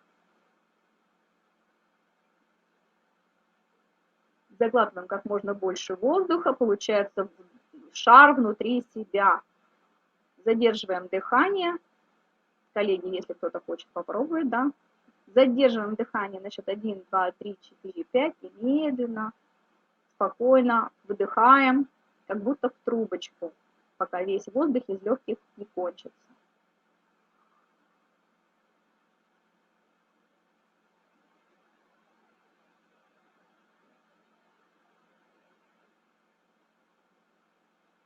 И если дрожь не прекратилась, повтори еще раз это упражнение. И ребята говорят, что да, научилась, перестала рука дрожать, там потеплело. То есть спрашиваем, есть ли эффект от упражнения. То есть включаем упражнения на снижение еще и тревоги, обучение саморелаксации. На втором занятии мы говорим о дружбе в классе как самым важным критерием успешности адаптации, когда есть друзья, когда есть благоприятные отношения с одноклассниками. Упражнение называется «Дерево дружбы». Ребята на листочках пишут свои пожелания, на листочках дерева. Оно может быть особенно осенью, конечно, дерево осеннее, желтые листики, красные, оранжевые. Вырезаем из цветной бумаги и пишем на нем пожелания для улучшения общения в классе. Это такие пожелания ребят для одноклассников. И приклеиваем их к дереву на ватмане, дереву дружбы. Это дерево можно поместить с листочками в классном уголке, можно поместить в классе, где ребята бывают, тем более они сейчас на карантине, в одном месте. И, естественно, вспоминать на классных часах, как бы обращать свое внимание на те пожелания, которые мы друг другу писали. При этом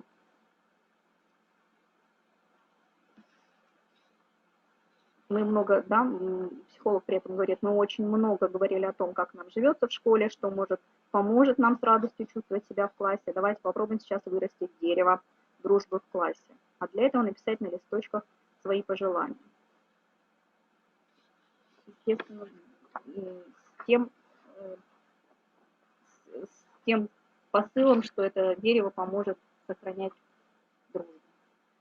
В конце каждого занятия можно придумать ритуал прощания с детьми. Один из таких ритуалов изображен на слайде. Я думаю, что психологи с ним знакомы. Просим подростков одного из, допустим, выйти в круг и выбрать себе из всех собравшихся того, кому бы он хотел пожелать что-то доброе.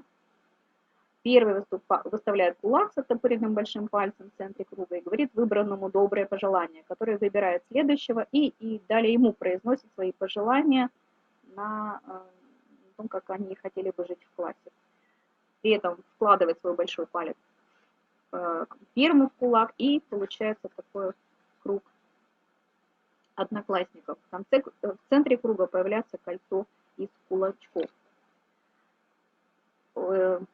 Если мы используем с мячом игры, то в начале обсуждения, естественно, мяч идет в одну сторону по кругу, а на другое упражнение в другую сторону. И также мяч можно использовать для рефлексии занятия, да, скажи, чему тебя научило занятие, как ты себя чувствовал, кому ты хочешь всего доброго, и пересылать мячик тому, с кем бы хотелось, кому бы это хотелось пожелать.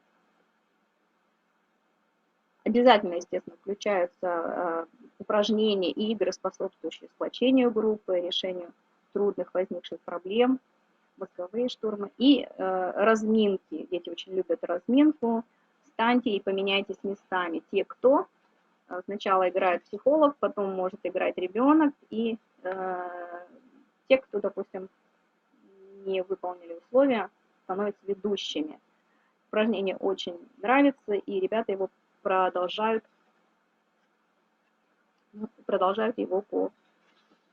его на других занятиях.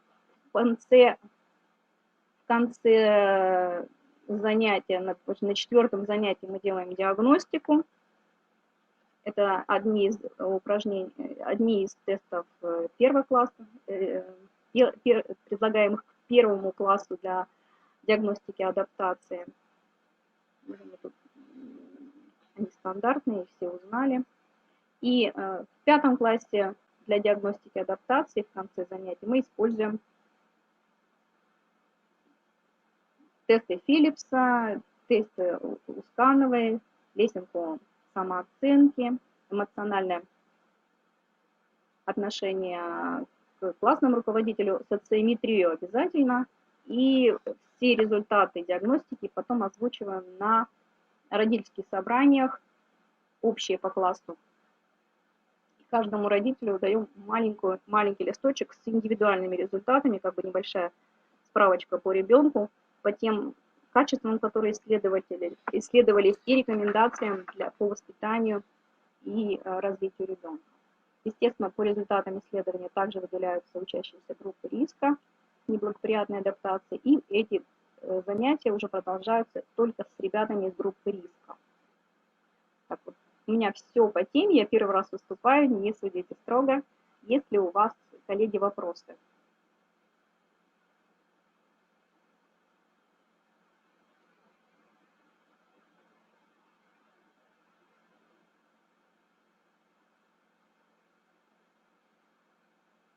Пока вопросов нет. Спасибо за внимание. Уважаемые коллеги, и Наталья Николаевна, спасибо вам за выступление, погрузили нас в вопросы адаптации. Всем докладчикам, которые выступали в первой половине дня, благодарность за то, что вы нашли время и силы подготовить доклады, такие содержательные, яркие, и в то же время нас с вами вводящие в психологические вопросы сопровождения детей. Мы с вами немножечко отдохнем сейчас, 15-20 минут.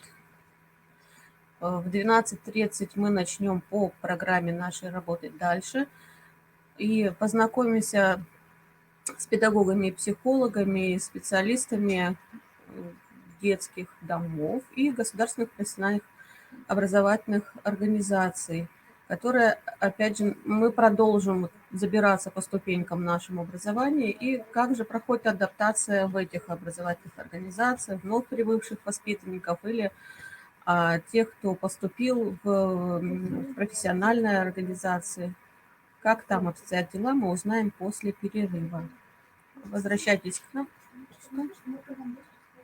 Да, да. Вот сейчас у нас Наталья Александровна, которая организовала работу докладчиков и всей вебинарной комнаты, сообщает, что есть возможность у вас скачать материалы уже сейчас. Так что можете в этом перерыве скачивать материалы, пользоваться, смотреть, что вам не хватает, и сообщать нам об этом, чтобы мы вовремя среагировали на ваши просьбы.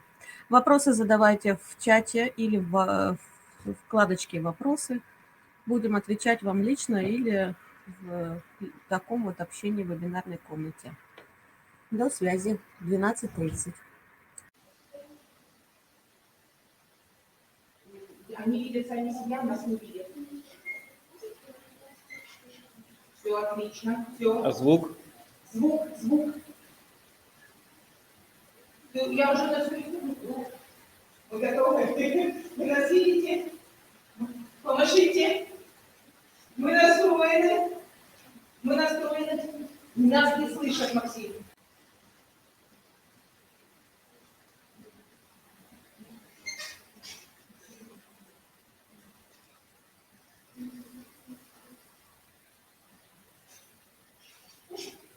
Ну, звук должен идти. Максим, ты не пиши, они нас не слышат. Жанна, нас не слышат в самом центре. Может, погромче просто? Нет? Они нас вообще не слышат. Ты слышишь нас как? Вот я сейчас, если телефон беру, вы нас слышать будете? Давай. Не слышат? Мы поем, слышите нас?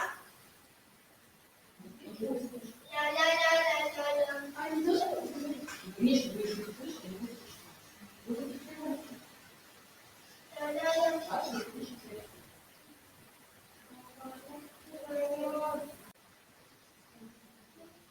Так, ну в чате пишут слышно. Видно и слышно. В чате. Они сам центр, откуда идет, нас не слышат. И мы их не слышим, как и с ними общаться. Ну они свою трансляцию не запустили. Алло?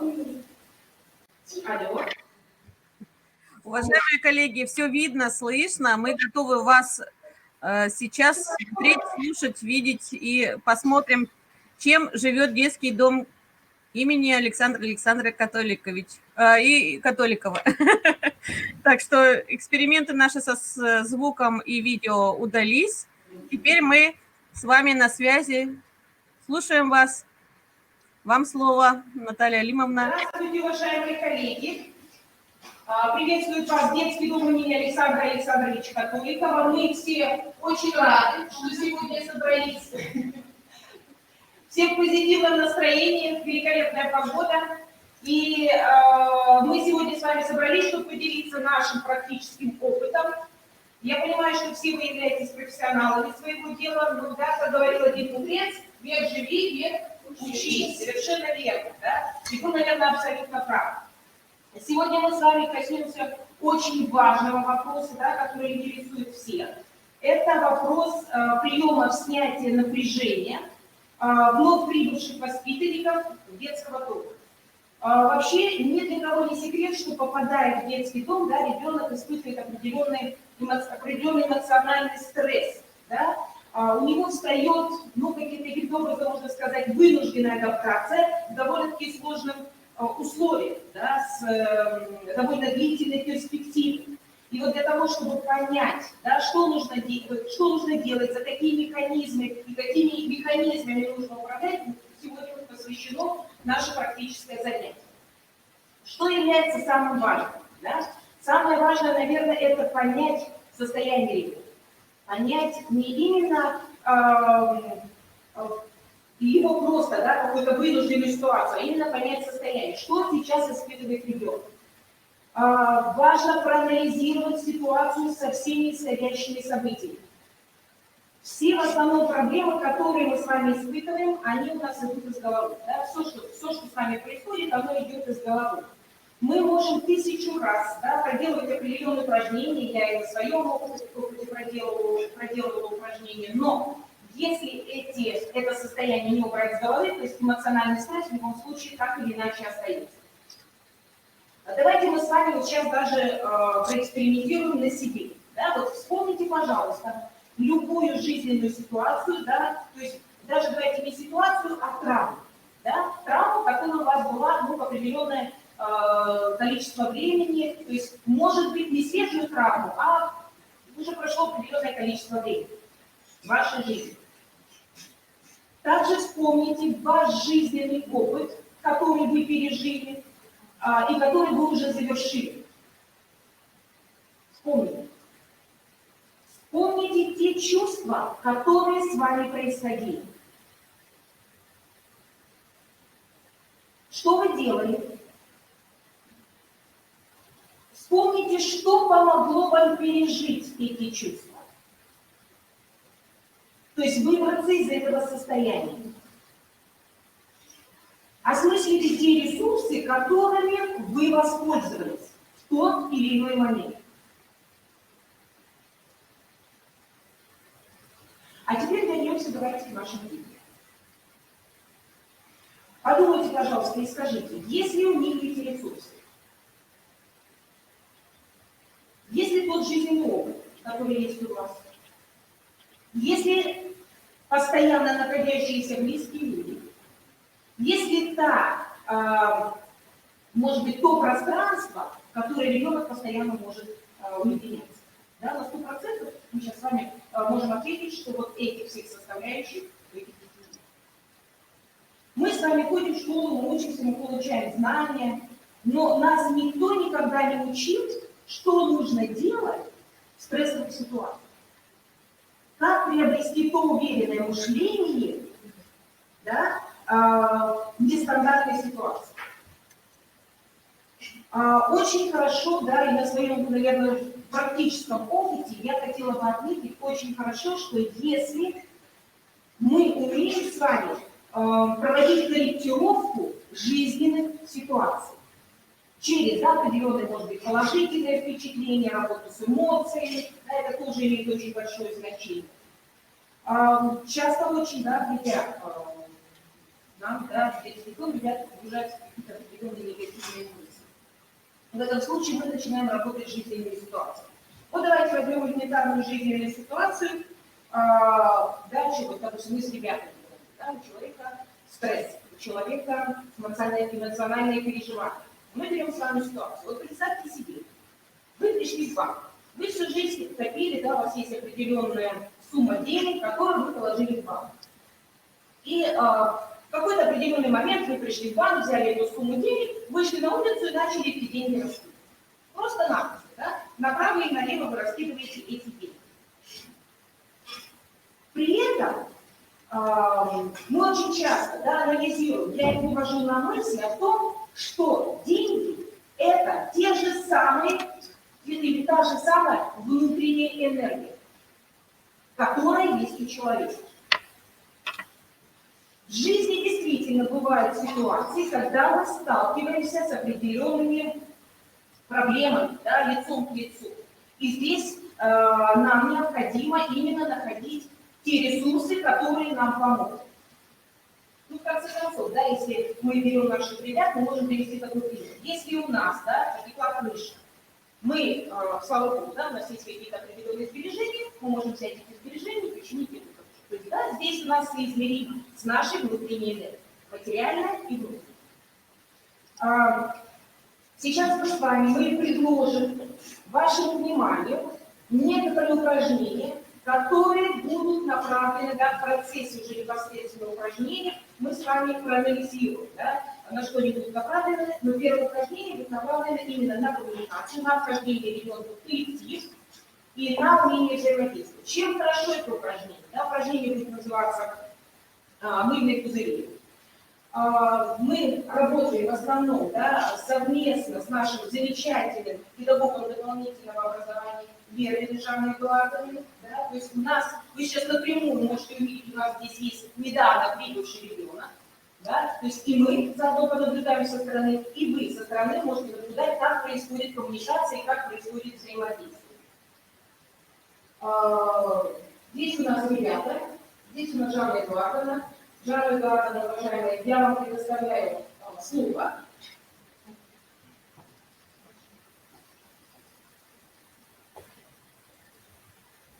Как красиво, посмотри, вынес были.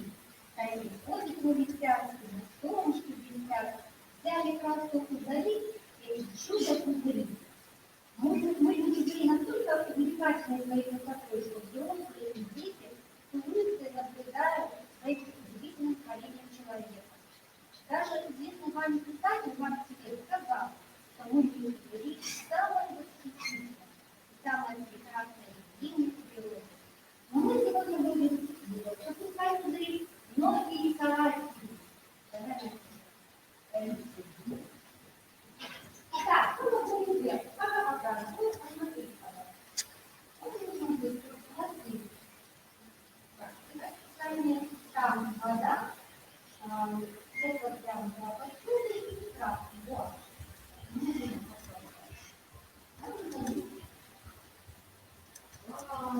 Такая шапочка, и шапочку мы сбрасываем. Вы можете потом взять другую краску и одно место несколько раз мы сбрасываем. Да? Красный состав. Еще какой-то. Еще шапочка у меня. Не слишком большие. Да? Давайте. У вас есть посудочки, чтобы вытираться.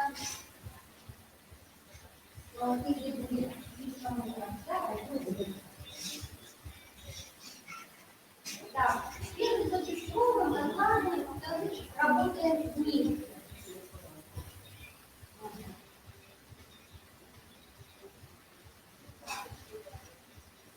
Один цвет надоел, поставили, и молодец, другой играет.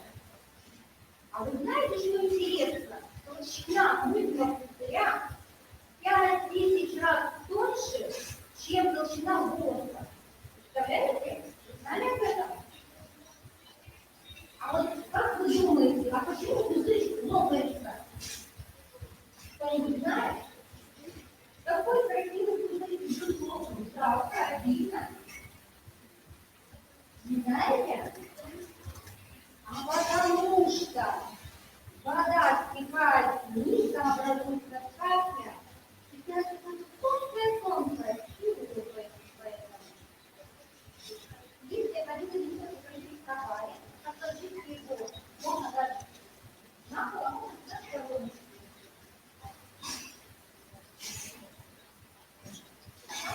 Так, очень красиво. Видите? А как видите, рисуешь? Как можно получится? Итак, все попробуем на первом листочке. Давайте первое листочек немножечко отложили, и сейчас будем вместе пробовать второй. Взяли по какой-то краске, подготовили второй листочек. Я хочу, чтобы у вас получилось несколько кадров. Да, какие-то кадры. Большие, маленькие. Можно на пол, можно, если есть место, рядом. Вообще молодцы. Взрослые пробовали делать. Очень хорошо это сделать. А посмотрите, какие можно показывать. Можно разного цвета, большие и маленькие. Представьте сделать.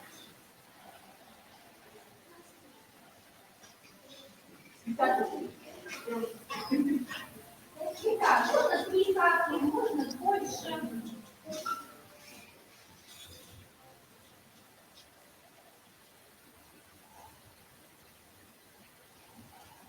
Можете передавать друг другу, да? Если, допустим, цвет хотите поменять, вы можете друг другу передавать, да, или попросить.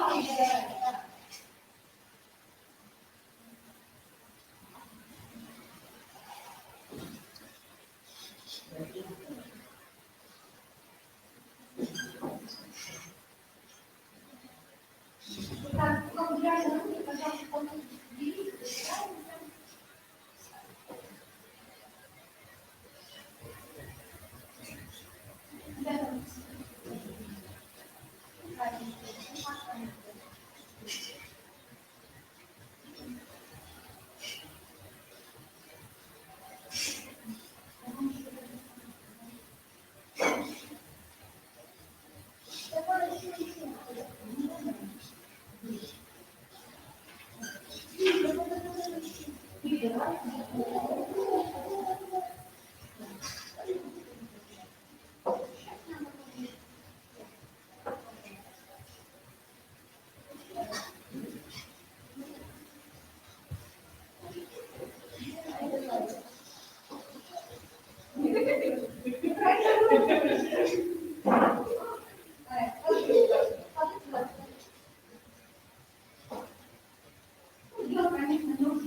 наши, да, заканчивать упражнения, я, наверное, хотела бы отметить сильные стороны данного упражнения. Ну, как вы видите, да, это упражнение в основном направлено на коммуникативную связь. Тут ребенок вместе эмоционально может встретить. Я вам еще раз хочу напомнить, что сейчас у нас здесь ребенок, который буквально несколько дней назад. Вот это вот такое простое и одновременно очень интересное и нужное упражнение помогает ребенку, да, сейчас не чувствовать себя, наверное, свободно в коллективе всех. Помимо межличностных взаимоотношений, это упражнение направлено на снятие внутреннего напряжения, на приобретение какой-то уверенности в себе, на, опять же, когда если мы говорим с вами познавательную сферу, будет задействована практически вся познавательная сфера, да, и воображение, и мышление, да, и речь, да, даже самое. То есть ребенок, взаимодействуя с другими ребятами, да, старается общаться, старается сделать так, чтобы поняли, быть поняли.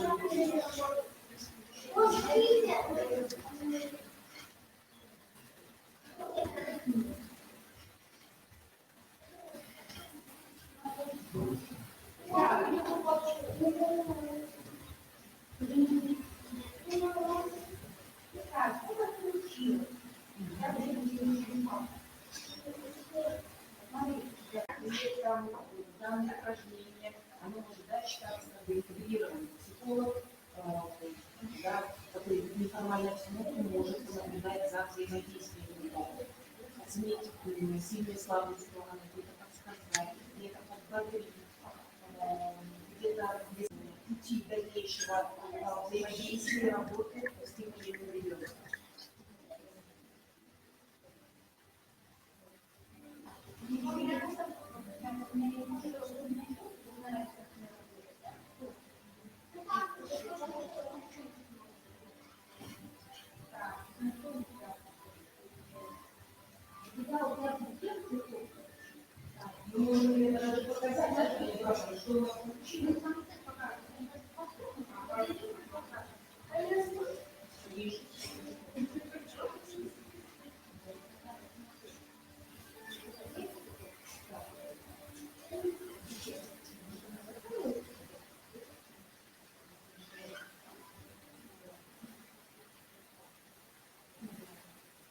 Последние шаги,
Но очень хороший фон получается для работы. Смотрите, на любую работу можно сделать очень интересно.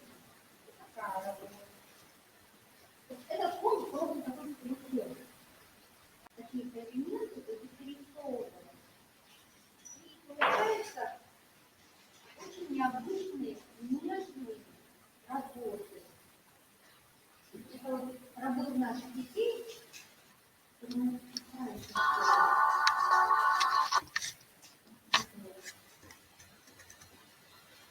А заставлять мы можем еще вырезать и сделать по такому роду.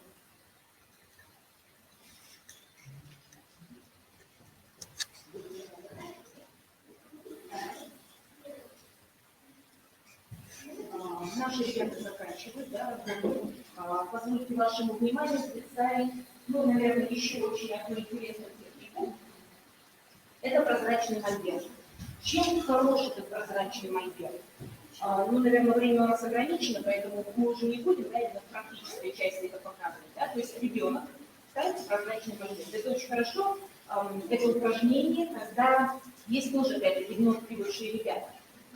С одной стороны, ну, то есть техники и выполнение именно данного упражнения могут быть разные. Вы можете рисовать как гуашью, так, допустим, зубной пастой, способна ваша фантазия.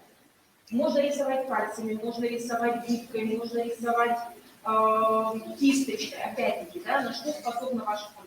Чем хорош этот прозрачный мольберт? Ребенок непроизвольно, да, то есть мы можем рисовать как. С одной стороны встает взрослый, который, допустим, только должен принять ребенка, с другой стороны становится ребенок. И взрослый, да, предлагает ребенку нарисовать такой. Ребенок рисует взрослого именно так, как он его, этого взрослого, воспроизводит, как он его видит, и именно указываются те черты, которые являются значимыми для данного ребенка. Помимо этого, можно очень для какой-то более тесной взаимосвязи можно нарисовать совместный рисунок. Да? То есть, секунду, буквально одну секундочку, можно вашего внимания. С одной стороны, педагог может нарисовать любой предмет, который захочет. Любой. Может все любой. Все, что пожелает. Вновь прибывшему ребенку, да, у нас девочка, предлагается вариант. Да, даже и бывают такие случаи, что сначала ребенок не идет на контакт. То есть через какое-то время ребенок все равно, то есть у него возникает интерес, и все равно ребенок начинает взаимодействие со взрослым. Ребенку предлагается, посмотри, продолжи. Так, что бы ты еще дорисовал, чтобы у нас получился рисунок? И тут получается вот такое совместное взаимодействие взрослый-ребенок. Да, то есть уже непосредственно тет-а-тет между взрослым и между ребенком. Тоже в непроизвольной форме, очень спокойно, очень так, в доброжелательной обстановке ребенок и взрослый могут взаимодействовать и контактировать. Вроде бы элементарное упражнение, но оно очень-очень эффективно. Почему это упражнение очень хорошо? Именно для снятия внутреннего мышечного напряжения. Представьте себе, да, то, что ребенок, если рисует на листе, есть такой эффект, что что-то не получится, вдруг у меня что-то растечется. Здесь у ребенка нет этой тревоги, да, то есть тут спокойное рисование, как будто с голого листа. Я рисую так, как хочу. Я всегда могу это стереть тряпочкой. И если у меня что-то не получилось, у меня вновь чистый лист. И я вновь могу экспериментировать, и это никаким образом не сковывает мое внутреннее состояние. Поэтому данное упражнение, именно прозрачный мольберт, оно действительно будет являться очень эффективным и очень продуктивным. Смотрите, какой великолепный котенок у нас получился. Спасибо большое, Ирина, молодец. Опять-таки, да, пока ребята наши заканчивают, что бы еще хотелось вам предложить, да, какие интересные методы и приемы. Очень часто мы знаем, что травмы, которые получает ребенок, это определенный мышечный каркас, который нас сжимает.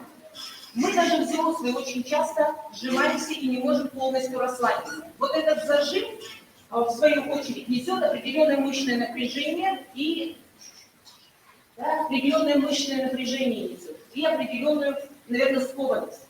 Вот для того, чтобы вы, да, или ребенок чувствовал себя спокойно, есть такое упражнение. Вы его, наверное, все знаете, но мне это упражнение очень нравится, да, мокрый пес.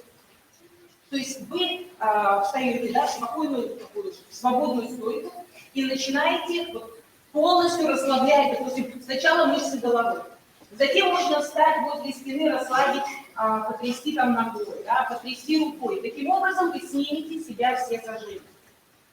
Что еще очень мне нравится и что я еще использую в работе? Это дыхательную гимнастику. Почему это очень важно? Да, кстати, вот это упражнение, которое мы сейчас проделали, да, ребята наши проделывали мыльные пузыри, оно еще эффективно тем, что здесь происходит определенное развитие, наверное, лёг, можно и так сказать. Да, то есть ребенок дует, ребенок освобождается. Если мы с вами берем дыхательную гимнастику, вы, наверное, дыхательные упражнения, вы, наверное, заметили, что если вы куда-то бежали, торопились, то вы начинаете, очень медленно дышать, пытаться себя восстановить. Потом начинаете не хватать кислорода, и вы пытаетесь больше брать в себя воздуха, и у вас иногда начинает кружиться голова. Поэтому правильное умение дышать, оно тоже играет очень большую роль для того, чтобы снять определенное мышечное напряжение. Ну, давайте проделаем элементарное упражнение. Мы сейчас с вами, можно, ребята, тоже вместе с вами, да, наберем полные легкие воздуха. Набираем полные легкие воздуха, набрали. Прямо с шумом набрали. Через нос полные легкие воздуха. И когда мы будем его выпускать, мы будем выпускать его через рот и очень степенно и спокойно. Попробуем вместе, да? Набрали полные легкие воздуха. Шумно, а теперь тихонечко выпускаем.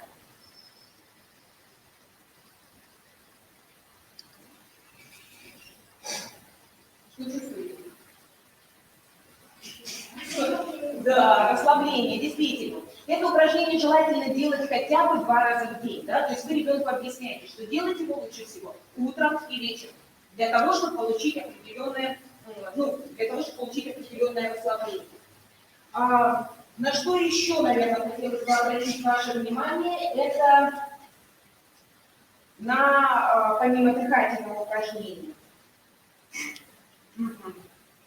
Это мы смотрим. Так, наверное, определенные физические упражнения, да, то есть определенная гимнастика. Это тоже снятие мышечных зажимов. Наверное, мы уже время у нас уходит, да? Что мы хотим сказать, да? Чем мы хотим закончить наше выступление?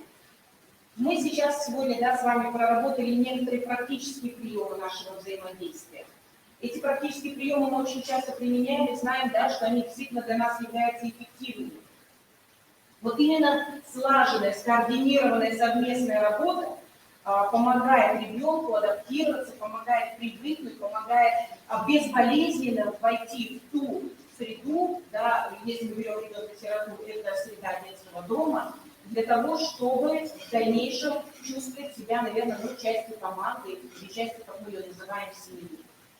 Ребят, давайте, наверное, подойдем, попрощаемся, покажем, что у нас с вами получилось. Посмотрите, какие у нас яркие цвета, яркие рисунки.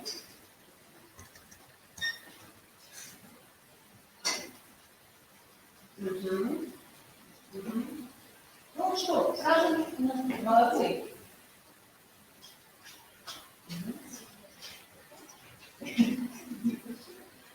Да?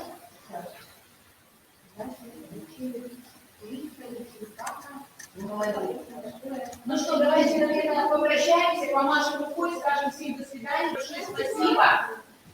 Большое спасибо, ребята. Вы можете идти. Да? Спасибо. Спасибо за участие. Да. Уважаемые коллеги, большое спасибо. Мы были рады, что вы были с нами. Надеемся, что будем делиться нашим практическим опытом. Спасибо. Наталья Алимовна, спасибо вам за занятие. Хотелось бы поподробнее узнать технологию и цели, задачи вашего упражнения, такого занятия с мыльными пузырями. Ждем вашего текстового сопровождения, вашего занятия, чтобы все те, кто смотрел, до конца были уверены в том, что вот это упражнение с такими-то задачами нацелено на развитие таких-то способностей. Очень было бы важно, увидев, воплотить это с тем посылом, который вы вкладываете в это занятие. Спасибо вам огромное, спасибо детям, что поучаствовали в таком... Это был первый такой опыт проведения группового занятия в рамках вебинара. Мы учтем все шероховатости, которые были в процессе. Но вам огромная благодарность, что вы решились на такой подвиг, можно так сказать, в рамках нашего заседания. очень запоминающееся упражнение с мольбертом. Я думаю, что многие будут использовать данный прием в своей работе. И отдельная благодарность педагогам дополнительного образования, которые с детками занимаются именно в сотрудничестве с педагогом-психологом. И, по-моему, там еще и социальные педагоги тоже участвуют в этой работе. Сейчас наша с вами работа переключается на государственные профессиональные организации, которые также участвуют в адаптации воспитанников. И мы слово передаем Елене Юрьевне Терентьевой, социальному педагогу Государственного профессионального учреждения Сыктывкарский медицинский колледж. Форма успешной адаптации студентов. Здравствуйте. Опыт работы представляет. На камеру плохо видно. Добрый день, участники методического объединения. Хотелось тоже...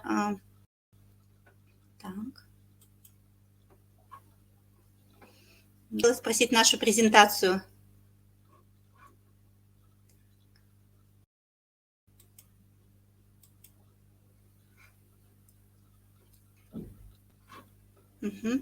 Спасибо большое. Так, тоже хотелось поделиться вот таким как бы способом успешной адаптации студентов на первом курсе в профессиональном образовательном учреждении на примере факультативной программы «Культура современного специалиста».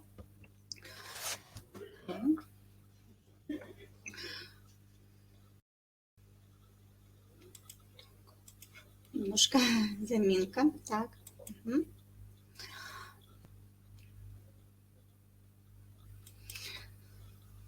Каждый год, как все учебные заведения, наш колледж гостеприимно распахивает двери для пополнения большого и дружного коллектива студентов, которые поступают из разных школ республики и не только, и становятся первокурсниками нашего учебного заведения. Переход из школы в колледж является для многих из них переменным в жизни, потому что не каждый повзрослеющийся подросток самостоятельно, без поддержки взрослых, может приспособиться к новым важным для него условиям, а также безболезненно их пережить.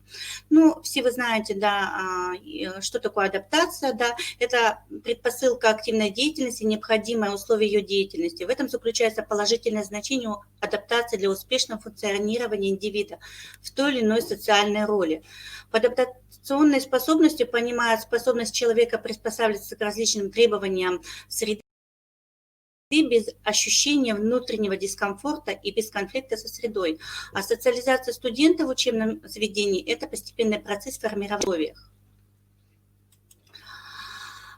Существует три аспекта адаптации студентов-первокурсников. Все вы их тоже знаете, условиям колледжа. Это адаптация к условиям учебной деятельности, усвоение новых форм преподавания, привыкание к новому режиму дня, самостоятельному образу жизни, адаптация в группе, взаимодействие с коллективом студентов, преподавание, усвоение правил и традиций в процессе социализации, усвоение профессиональных знаний, умений и навыков.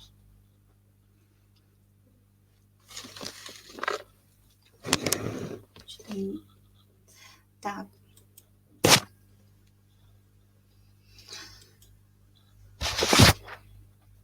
Одной из важных педагогических задач нашего колледжа является работа со студентами первого курса, направленная на более быструю и успешную их адаптацию к новой системе обучения, к системе социальных отношений, на освоение им новой роли студентов. Особую роль в адаптации первокурсников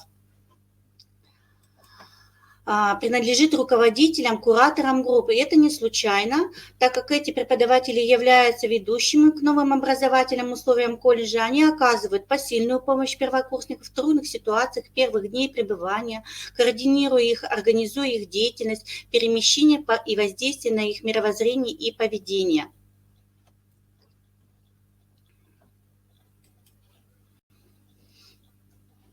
Так. Вот целью развития системы социализации детей и подростков, формирования успешного процесса социализации в социуме в колледже реализуется программа профессионального воспитания. Направления программы будут способствовать созданию благоприятных условий для развития жизнедеятельности подростков, а также адаптации к современным условиям жизни. Цель программы нашего профессионального воспитания – это содействовать формированию гражданина, личности, будущего медицинского специалиста среднего звена, обладающего высокими нравственными качествами, культурой, интеллигентностью, социальной активностью.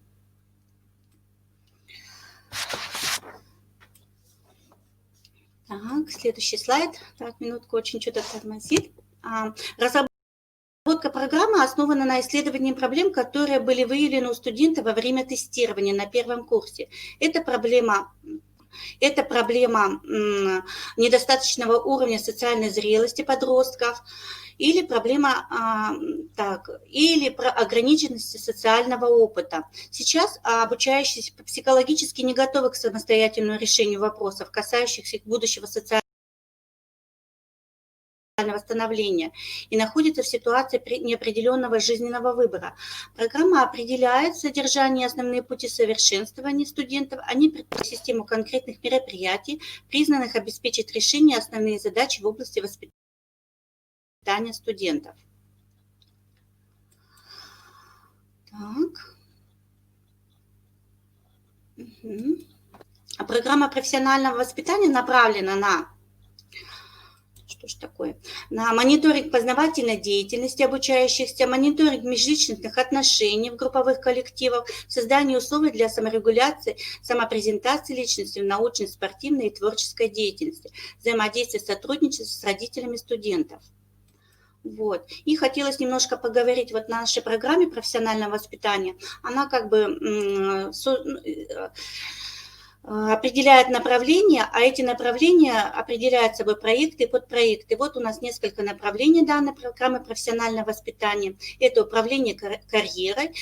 Здесь вот такой реализуется проект «Сделай себя сам», потом гражданско-патриотическое воспитание, проект «Мы Россия», спортивно и здоровье-сберегающее воспитание, проект «А спорт и мир», студенческое самоуправление, проект «Я и моя команда», культурно-творческое воспитание, проект «Я творец новых возможностей», молодежное предпринимательство, проект «Молодой предприниматель системы здравоохранения» и экологическое воспитание, проект «Мы хозяева природы». Так. Следующий слайд, как он сложно. Так, 9.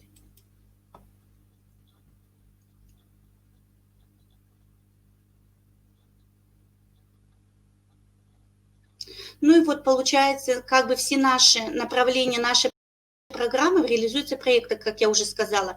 И получается, наши студенты активно участвуют в этих проектах и подпроектах. Вот если проект «Сделай себя сам», студенты участвуют в конференциях, которые проходят в здании колледжа, например, какие-то мероприятия, да, и за пределами колледжа наши студенты выходят на различные конференции, выступают. Проект «Мы Россия», здесь формируется гражданско-патриотическое воспитание, студенты участвуют в различных акциях памяти, в акциях против террора, например, вот тоже студенты наши так вот себя проявляют. Так, следующий слайд. Проекты «Спорт». Наши студенты, участники различных спортивных мероприятий, они занимают тоже призовые места. У нас очень активно реализуются такие спортивные секции, как мини-футбол, потом волейбол, баскетбол, теннис. Все студенты у нас участвуют на республиканских соревнованиях. Проект «Я и моя команда» – это наше студенческое самоуправление, это активные студенты с активной жизненной позицией, которые тоже сами реализуют различные мероприятия, проводят флешмобы. Для студентов первого курса уже вести какие-то информационные часы, да, с помощью руководителя групп тоже. Вот как бы они в этом как бы себя проявляют. Так. Скачет. Так.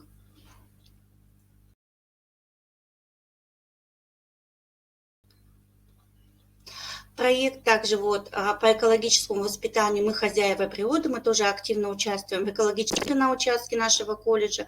Тоже проводим различные мероприятия. Вот. И, конечно же, наши самые активные звездочки – это творческие студенты. Это проекты «Творец новых возможностей». Наши студенты активно участвуют в каких-то культурно-массовых мероприятиях. Это и театрализованные представления, это коллективы танцевальные, оформляют наши стенды, танцуют, поют и, конечно же, играют на различных инструментальных инструментах, гитара, барабаны. Так. Ну и вот, хотелось перейти дальше к нашей программе культуры современного специалиста. Она является тоже одной из новых форм программы профессионального воспитания в управлении карьерой. Данная программа, рабочая программа, разработана для студентов первого курса на основе федерального государственного образовательного стандарта среднего специального образования для студентов средств информации медико-профилактическое дело.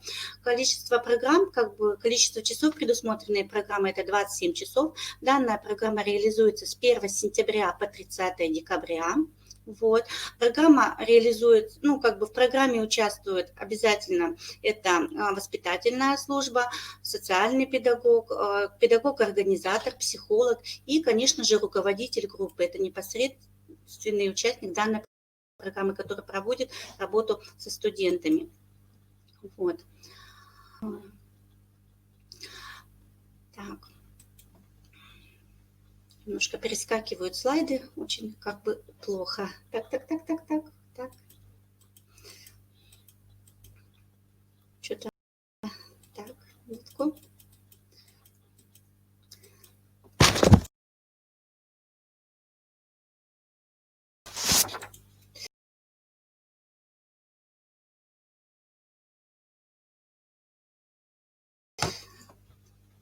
Ну и хотелось бы сказать на учебно-тематический план программы, из чего он состоит, из каких тем и из каких часов. Ну, например, тема – это социокультурная роль. Что ж такое? Этикет, деловой этикет в медицине. Медицинская этика, деонтология, нормативные документы тоже мы разбираем, какие есть в колледже, этические нормы делового общения, современный речевой этикет, имидж делового человека, конфликт как социально-психологический феномен, образование, средства трансляции культуры и в конце в итоге это защита проекта. Ну и чтобы... Так...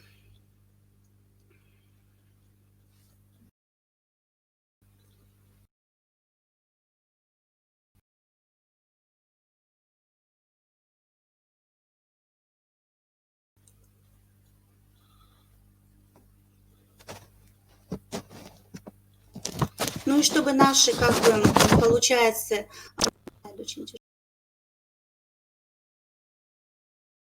Извините, пожалуйста, уважаемый спикер, у вас, видимо, низкая скорость интернета. Попробуйте выйти без видео, да, у вас будет лучше все работать.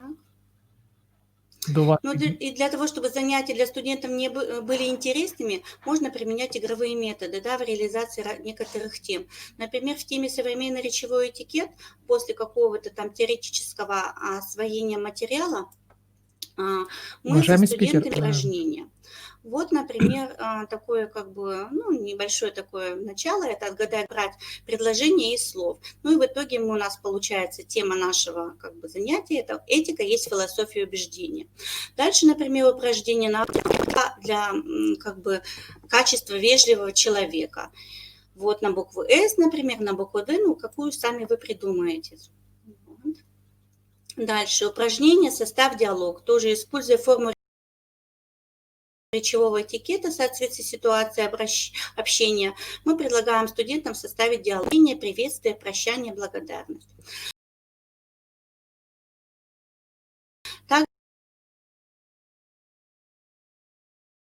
Также вот цветок вежливости. Выносится ромашка, на лепестках которой написано такие слова: приветствие, прощание, просьба, благодарность. Каждая команда берет по 4 ромашки, выполняет задание в ситуациях.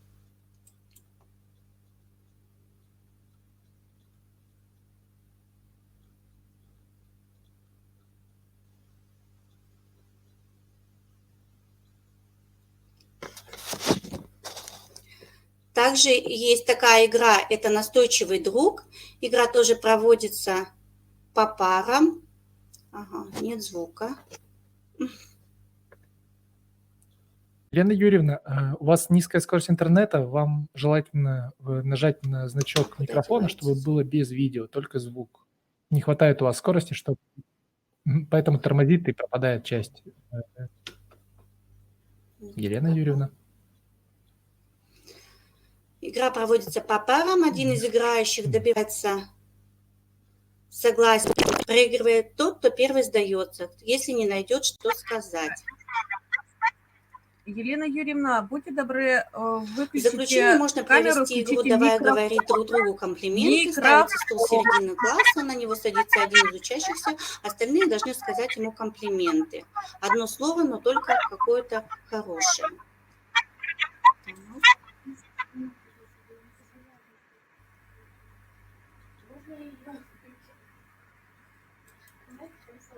Все? Елена Юрьевна, мы просто вас просили, чтобы было качество связи получше, и вас было слышно всем. Вам нужно выключить камеру и включить микрофон.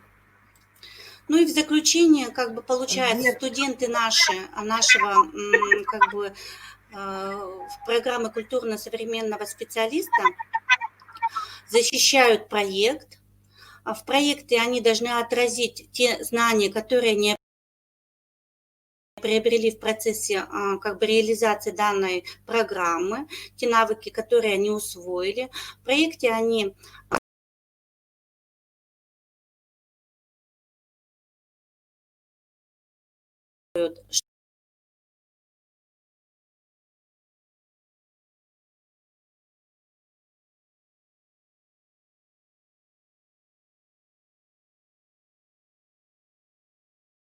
что они... Уважаемые коллеги, вот всем на будущее, кто будет выступать в вебинарной комнате, будьте внимательны, следите за тем, чтобы ваше видео не прерывалось и звук слышен был. И если у вас появляется в поле зрения значок КРИРО, где есть специалисты, которые контролируют качество связи и сопровождают нас, вы выключайте видео, включайте микрофоны, чтобы вас хотя бы было хорошо слышно тем, кто вас слушает. Хорошо? К сожалению, Елена Юрьевна, сейчас связь прервалась, и как-то нам надо из этой ситуации выходить. Елена Юрьевна нас, наверное, не слышит. С материалами ее опыта вы можете познакомиться из презентации или в личном с ней общении. Вы знаете, что она является представителем медицинского колледжа города Сыктывкара, и если вас заинтересовал опыт данный, вы можете в любой момент связаться с этим учреждением и с ними пообщаться напрямую. Сейчас я предоставляю слово Людмиле Витальевне Носовой. Это социальный педагог Воркутинского филиала колледжа искусств Республики Коми. Творчество этого учреждения нам пока не знакомо. Мы будем рады узнать, как живет именно колледж искусств. Надо тогда, знаете, что сделать? Выключить докладчик. А вот все хорошо. Значит, у нас на связи уже колледж искусств. Я выключаюсь и предоставляю вам слово. Если вас будет плохо видно и слышно, реагируйте вовремя, выключайте камеру, включайте микрофон. Хорошо? Людмила Витальевна, вам слово. Включайте. Уважаемые коллеги, пока пытаются подключиться докладчики, я обращаю ваше внимание, что в конце опорного конспекта есть кейс, и там пункты плана. По тем письмам, которые вы прислали по просьбе нашей в заключительном итоговом письме по РМО предыдущему, мы просили вас подготовить кейсы, которые бы можно было разобрать в рамках Республиканского методического объединения. Благодарим Воркуту, Сыктывкар, что Ударский район, что подготовили кейсовые ситуации, проблемные ситуации. Мы из них выбрали одну, которая представлена в опорном конспекте. Будем, наверное, на заседаниях решать по одной каждое заседание, чтобы не затягивать этот процесс. И,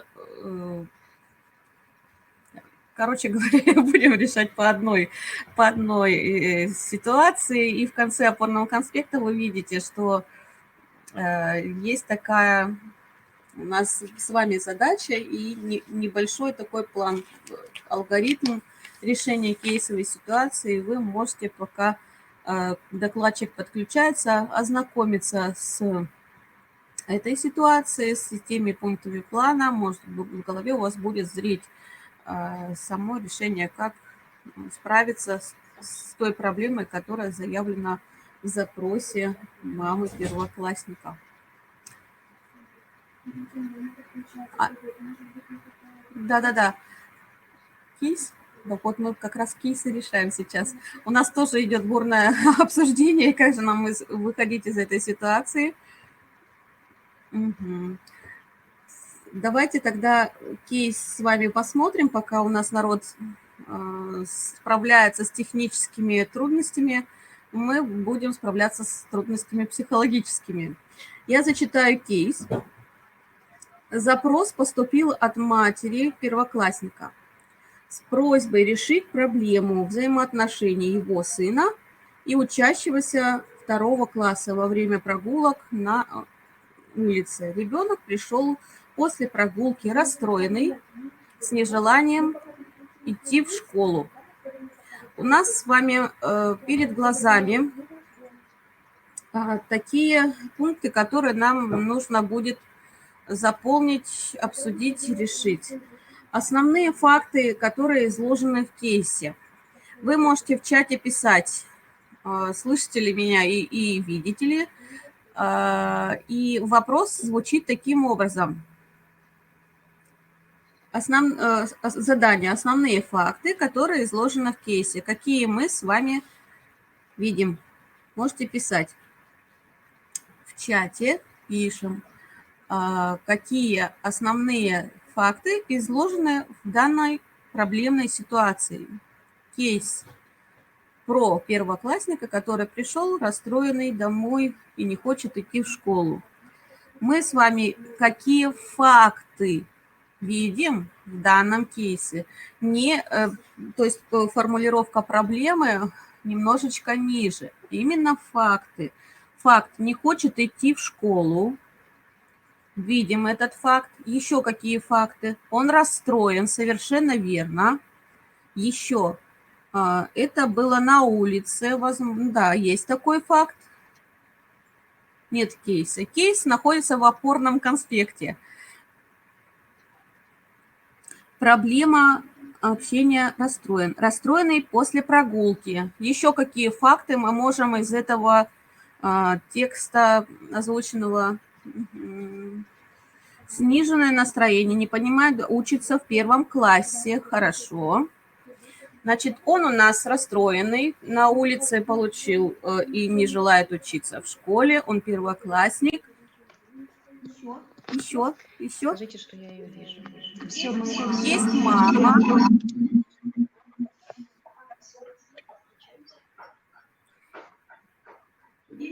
Есть мама. Хорошо. Значит,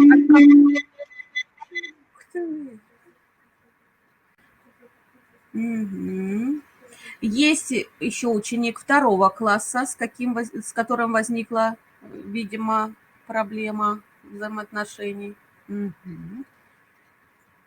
Так. Есть сам запрос, совершенно верно. Мама, которая обратилась неизвестно к кому, правильно? Она, возможно, обратилась к психологу, возможно, обратилась к директору или завучу. Есть запрос. Хорошо. С этим разобрались. То есть основные факты изложили. Спокойно описали ситуацию, вместе сообща. Молодцы. Переходим дальше. Какой информации не хватает? Какую информацию нам нужно с вами дополнить и выяснить? И у кого? Пишем. К кому обратилась мама? Где происходит конфликт? Угу. С какой целью обратилась? Что произошло? С кем именно? К кому обратилась? В первый раз ли это произошло? Или это происходит неоднократно? Да? Кто видел конфликт? Каковы были ответы детей? В чем суть конфликта? Вот в чем суть конфликта? Нужно немножечко разъяснить, да, это такое общее понятие, а какие-то детали могут ускользнуть из этого общего представления. Когда это произошло?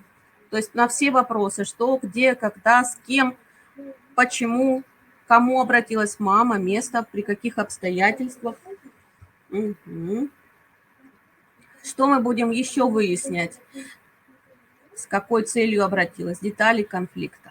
А если мы будем говорить об особенностях самого ребенка, участника вот этой ситуации, будем выяснять, какой он, каковы его психологические особенности обычно, с кем мы будем по этому поводу разговаривать. В первую очередь, да, мы будем уточнять запрос. С кем уточнять будем? С мамой, с учителем, совершенно верно. И как часто его обижают, или он сам обижает, да, как он на это реагирует, совершенно верно. Проблемы может и не быть, совершенно верно. Может, ученик 2 класса просто изложил какую-то информацию по поводу учения. Может быть, обязательно изучаем особенности ребенка и их уточняем, да. В этом нам поможет и учитель, и мама, и школьный психолог, и классный руководитель. А был ли конфликт? Совершенно верно. То есть, может быть, у ребенка не было никакого конфликта с учащимся 2 класса, а было просто нежелание идти в школу и учиться. Может быть, это просто было связано с какой-то плохой оценкой, например, в школе. Он расстроенный пришел, и последней каплей был конфликт с воспитанником, да? Учитываем личностные особенности ребенка. То есть вот всю недостающую информацию мы можем, вы правильно сказали, получить от тех людей, которые окружают этого ребенка. Если мы решаем его проблему, его какое-то затруднение, то мы с вами обязательно всех подключаем к тому, чтобы получить, все источники подключаем, чтобы получить достоверную информацию о ребенке и о других участниках ситуации.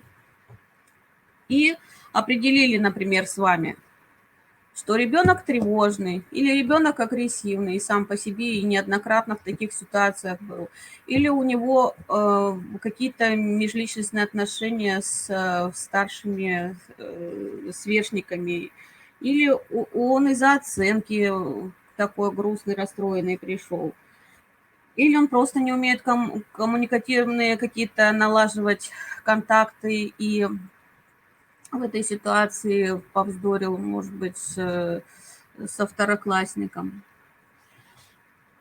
Да, совершенно верно, что мама обратилась с запросом, и обязательно нужно уточнить, согласна ли она на дальнейшие действия. Но я думаю, что родитель, пришедший с запросом, хочет прийти к какому-то решению, да, с помощью психолога или с помощью классного руководителя.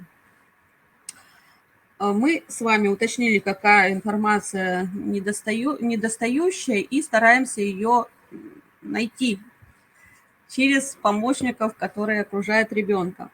Формулируем проблему. Вот, например, в этой ситуации какая проблема? Мы уже с вами в начале где-то озвучили, да, вернее, написали, что это могут быть взаимоотношения, да, между обучающимися. Еще какая может быть проблема?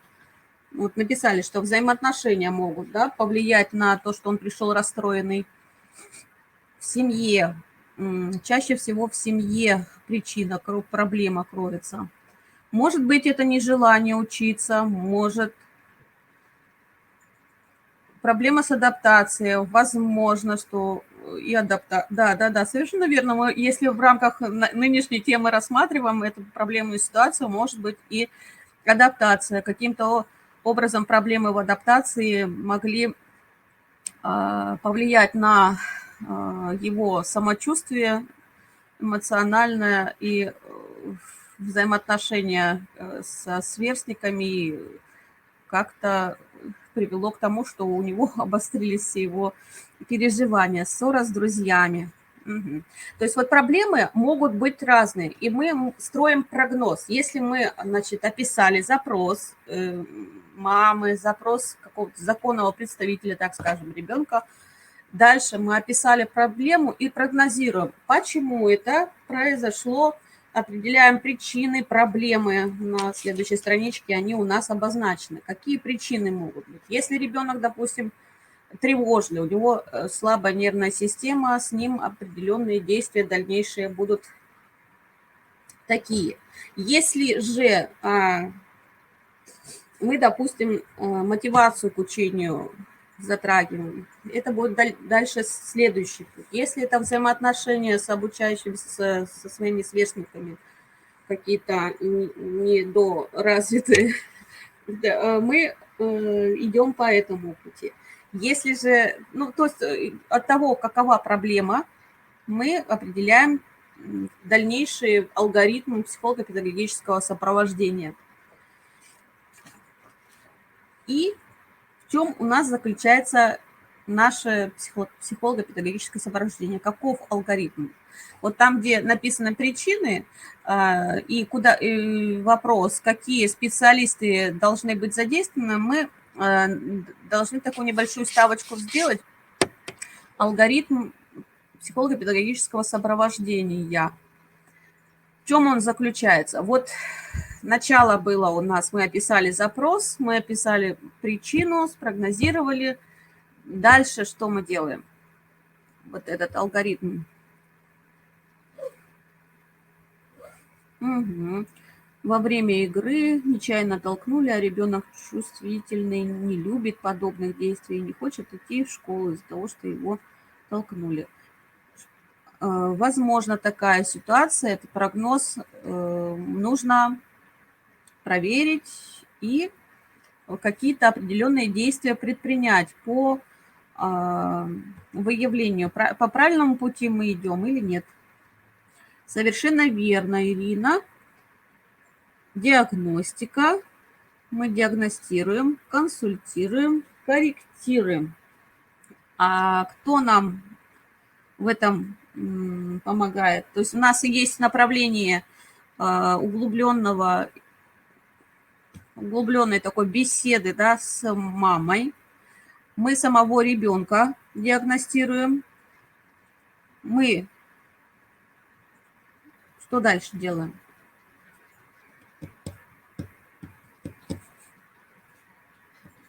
Организуем коррекционно-развивающую работу. Да? Какие специалисты могут быть задействованы в данном? Угу. Врачи какие-то могут быть задействованы, да?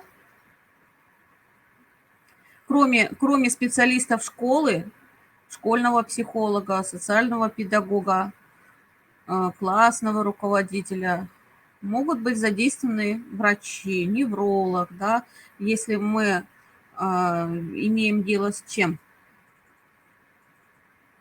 Педиатр, детский психиатр. Психолого-педагогическое индивидуальное сопровождение организуем. Врачи через родителей. Конечно, рекомендуем родителям, да, проконсультироваться, например, с неврологом, да. Если у ребенка слабая нервная система, то мы можем своими нравоучениями его больше загнать в эмоциональное неблагополучие. А медикаментозное лечение, оно помогает. Да. Ну, детского психиатра, я думаю, что в данной ситуации отключать рановато. а поддержать центральную нервную систему ребенка, который находится на этапе адаптации в 1 классе и приходит домой уже в таком расстроенном, подавленном состоянии, наверное, нужно. Да, и когда мы определяем круг специалистов, которые могут быть задействованы в решении задачки, которую нам поставила жизнь, мы еще, и вы совершенно верно говорите, пишете, что круг ответственности все-таки должен быть. Мы несем ответственность за то, что мы направляем, да, кого-то, ребенка, родителя к определенным специалистам. Предполагаем, что будет оказана помощь. А не бывают такие ситуации, когда родители очень сами болезненно воспринимают, что их отправляют к психиатру, к врачу вообще.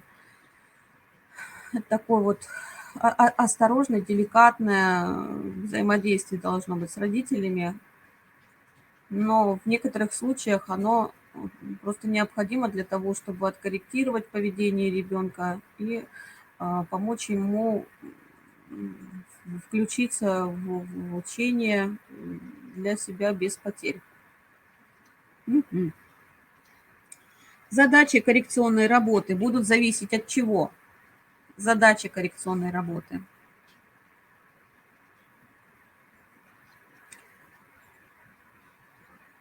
Да, родители часто безответственно пользуются правом не идти к врачам, но работа психолога заключается в том, чтобы его мотивировать на общение со специалистами медицинскими и сделать это мягко, деликатно и эффективно.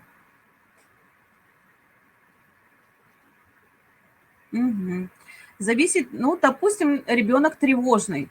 Мы с вами по описанной ситуации можем множество предположений высказать, но если мы пойдем, например, по этому пути, что все-таки была какая-то стычка, и ребенок болезненно воспринял сказанное его другом или недругом из 2 класса, и переживает, что нужно будет встретиться с этим товарищем завтра в школе, не хочет идти в школу, расстроенный, тревожный, с пониженной самооценкой. Что мы будем в этой ситуации делать? Задачи коррекционной работы.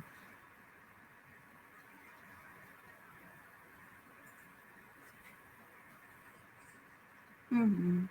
Индивидуальная и групповая психокоррекция на коммуникативность с ровесниками. Угу. Еще что можно? Задача какая? То есть мы уже говорим о том, что мы перелистнули страничку и на методы вышли. Коррекция самооценки, коррекция в 1 классе. Угу. Коррекция для развития, да? Эмоционально-волевая сфера у нас будет в поле нашего зрения. И еще что мы можем, какие задачи. То есть для ребенка понятно, да? Мы с вами выбираем эмоционально-волевую сферу, рекомендуем родителям, то есть у нас идет, рекомендуем родителям, как реагировать и поддерживать ребенка в этой ситуации. Занятия по снижению тревожности, диагностика взаимоотношений, понизить уровень тревожности, агрессивности. Вот, к сожалению, вижу только фамилию госпожа Каменева, да, четко отвечает на вопрос. Задача коррекционного развития – понизить уровень тревожности, агрессивности, если в этом причина. Понимаете, в чем наша с вами... Вот Наталья Александровна некоторое время назад говорила о том, что у нас в конкурсных работах встречаются такие моменты, когда мы не соблюдаем критерии, и те задания, которые даются, выполняются немножко не точно, скажем так. Поэтому данная кейсовая ситуация, она помогает четко свое задание выполнить. Именно задачи коррекционные, да? Не цель, не метод, а именно задачи коррекционной работы. Развить, сформировать, уточнить, приблизить. Ну, все вот эти глаголы, которые являются посылом к действию. Видео зависает постоянно. Очень жаль. Угу. Понятно, что мы конкретизируем задачи коррекционной работы. И эта коррекционная работа может быть на уровне обучающегося, на уровне родителей, на уровне педагогов. И вот все эти групповые задания, занятия, там, тренинговые занятия, индивидуальные, групповые, консультирование родителей, это все пойдет в следующий пункт. Связь хорошая, отлично. Отлично, что связь у кого-то хороший интернет, за вас можно порадоваться, а у кого-то не очень хороший интернет. К сожалению, вот мы сейчас находимся в таких условиях. Была бы возможность реально встретиться, эффект бы был немножко другой. Так. И вот знаете, что я вас попрошу? Вот мы сейчас все это сообща с вами обсудили. Я вас попрошу написать в письме нам на почту отдел ППС описание кейса вот этого и с пояснением каждого пункта, который представлен в опорном конспекте. Можете даже от руки написать. Вот на конкурсе «Педагог-психолог» было такое задание, что напишите, сканируйте и отправьте в центр вашу работу. Вот сейчас будет такое же задание. Представьте, как будто бы вы на конкурсе «Педагог-психолог Республики Коми» на заключительном этапе, и у вас предстоит такое задание. Нужно описать кейсовую ситуацию, цели, задачи и все, что касается описания и решения этого кейса. Очень бы хотелось увидеть и услышать ваши, услышать в смысле в письменном виде, да, в решении этой кейсовой задачки. В течение дня, в течение выходных можете заполнить, отфотографировать. У кого, конечно, есть на это желание, вот заодно и посмотрим. У кого есть желание, у кого нет желания разобраться в кейсовых ситуациях. Кейсы мы будем решать и стараться в них разбираться все более и более глубоко в течение на каждом заседании. Вот. Понятно задание. То есть мы с вами кейс записываем и шлем на почту отдел ППС @mail.ru. И потом будете ждать ответную реакцию от нас. Как вы решили? Будет у нас такой отборочный этап в педагоге-психологе Республики Коми 2021. Хорошо, все понятно, молодцы. Да, странички у нас получается 13, да, 14-15 опорного конспекта. И вы их засылаете к нам в заполненном виде. Хорошо, договорились. А сейчас я предоставляю слово ГПУ Людмиле Витальевне, которая уже очень сильно ждет в своей очереди выступать. Ей слово. Вот, нас увидели. Включай там. Это я.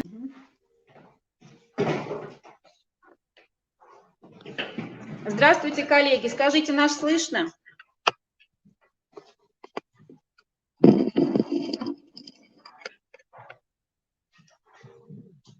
Нас слышно? Здравствуйте. Слышно и видно? Отлично. Отлично. Всех приветствуем из Воркуты. И тема моего доклада сегодня – это форма успешной адаптации студентов на первом курсе на примере проведения литературных гостиных.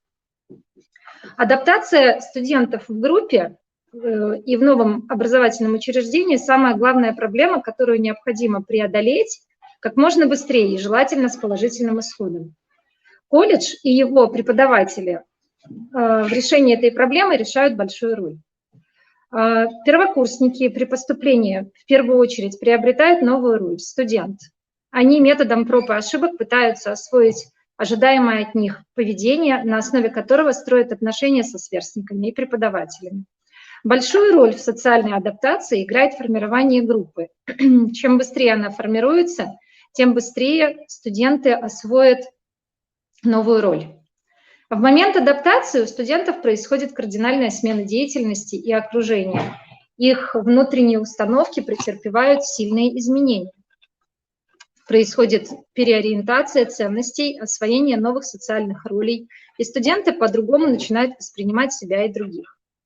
Моя работа как социального педагога помогает адаптироваться к социуму, к постоянно изменяющимся условиям среды, способствует профессиональному самоопределению молодых людей, обеспечивает высокий уровень контакта с внешним миром и оптимизацию жизненных сил индивида, группы.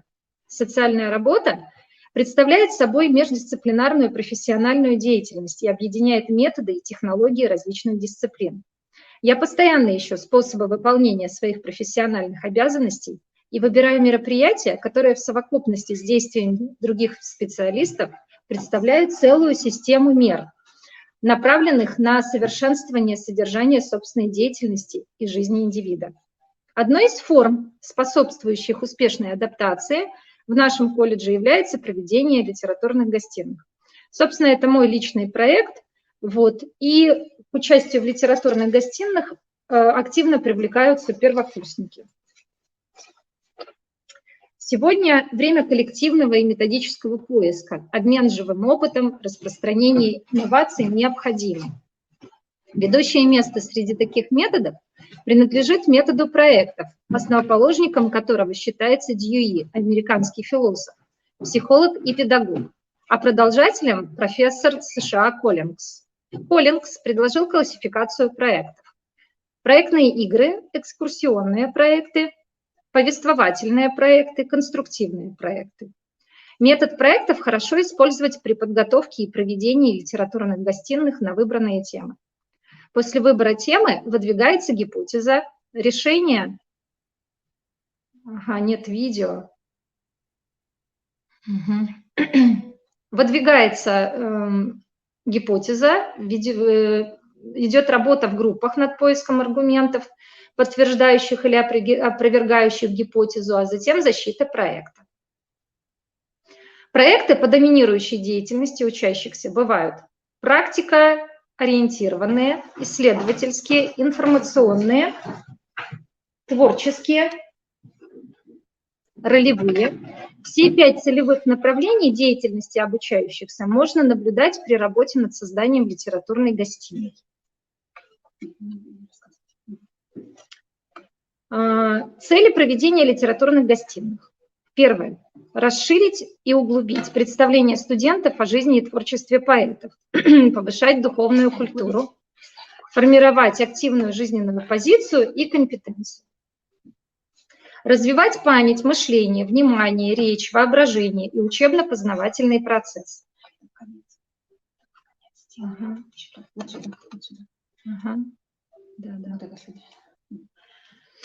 Совершенствовать исполнительское мастерство, воспитывать любовь к поэзии, патриотизм, нравственность, поликультурную личность. Также помочь студентам первого курса легче адаптироваться к условиям колледжа, так как литературная гостиная помогает подружиться с однокурсниками, найти общие темы для общения, общие интересы и наладить социальные контакты с педагогами. Общение, умение говорить, оспаривать роль, говорить языком героев, заранее спланировать свою деятельность, оценивать художественное держаться, мимика, жесты – все это способствует становлению коммуникативной личности. Тонко чувствовать поэзию свойственно не каждому, передать ее слушателю еще сложнее. Но участникам нашей литературной гостиной это удается. Лирическая направленность литературной гостиной, как основное эмоциональное состояние всех членов, присутствует на каждом ее заседании. Сначала проводится работа по привлечению обучающихся в гостиную, у которых, например, не развита коммуникативная культура, отсутствует уверенность в своих силах, не развиты творческие способности. Ну, хотя у нас вот таких вот студентов, у которых там не раскрыты творческие способности, их можно сказать, что нет. То есть, если человек, допустим, студент излишне скромен или стеснителен, задача руководителя гостиной – разбудить их творческие способности, сформировать чувство уверенности в своих силах. Своевременная поддержка и профессиональная помощь приводят к определенному результату. Далее осуществляется подготовка чтецов, которые принимают участие в осуществлении деятельности гостиной. Качество речи зависит не только от содержания и выполнения произносимых форм, но и также от дикции и голоса говорящего. То есть в конце моего выступления я покажу несколько упражнений, которые способствуют развитию дикции. Работа над четкостью, ясностью произносимых фраз, безукоризненность звучания каждого гласного и согласного приносит результаты. Участники литературной гостиной получают новые дополнительные сведения и знания по литературе. В ходе мероприятий студенты в достаточной мере раскрывают свои творческие способности, а участие в литературной гостиной позволяет включить в работу массу ребят, обеспечивает активизацию обучающихся, их самостоятельную деятельность и их максимальное участие в изучении литературы. Гостиная также рождает традиции, создает творческую атмосферу и тем вернее выполняет свою литературно-образовательную и литературно-развивающую задачу, которая также способствует успешной адаптации. Мы, кстати говоря, разрабатываем для каждой гостиной свои афиши. Вот одну из них вы, например, видите. Например, в этом году сезон литературных гостиных открыл вечер, посвященный 80-летию литератора, гражданина, иммигранта, Нобелевского лауреата Иосифа Александровича Бродского. В ходе мероприятия участники знакомились с жизнью и творчеством поэта, слушали в аудиозаписи его сочинения. В исполнении студентов звучали также стихи Бродского, отличающиеся поразительной экспрессивностью, музыкальностью. Также в ноябре, буквально в начале ноября, прошел литературный вечер, который был посвящен японской поэзии. Мы знакомились со студентами с традициями и обычаями загадочной и таинственной страны восходящего солнца, рассказали об истории поэзии и творчестве известных японских поэтов. И также студенты попробовали сочинить свои стихотворения в стиле хокку. Например, во время подготовки к литературной гостиной по теме лирика Марины Цветаевой группа была разбита на малые группы, подгруппы. Одни получили задание провести исследовательскую работу по выявлению особенностей лирики поэтессы, другие изучали, например, биографию Марины Цветаевой, третьи учили стихи наизусть, четвертые продумывали оформление аудитории, делали презентацию. В ходе занятия также были инсценированы эпизоды из жизни поэтессы, позволяющие ближе познакомиться с ее духовным миром, какими-то личностными особенностями. Далее, Борис Леонидович Пастернак.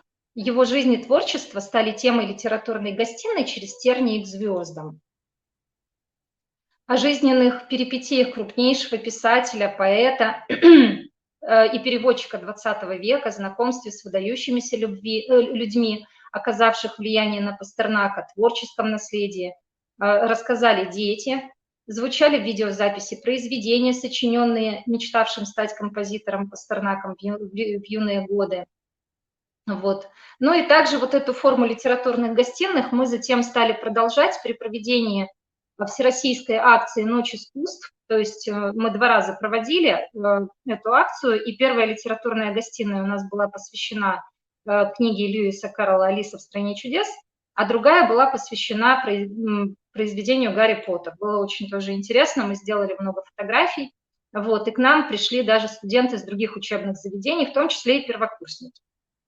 Так вот, анализ итогов литературных встреч показывает, что более 60% студентов считают, что литературные гостиные раскрывают творческие способности, формируют потребности в самовыражении и самосовершенствовании.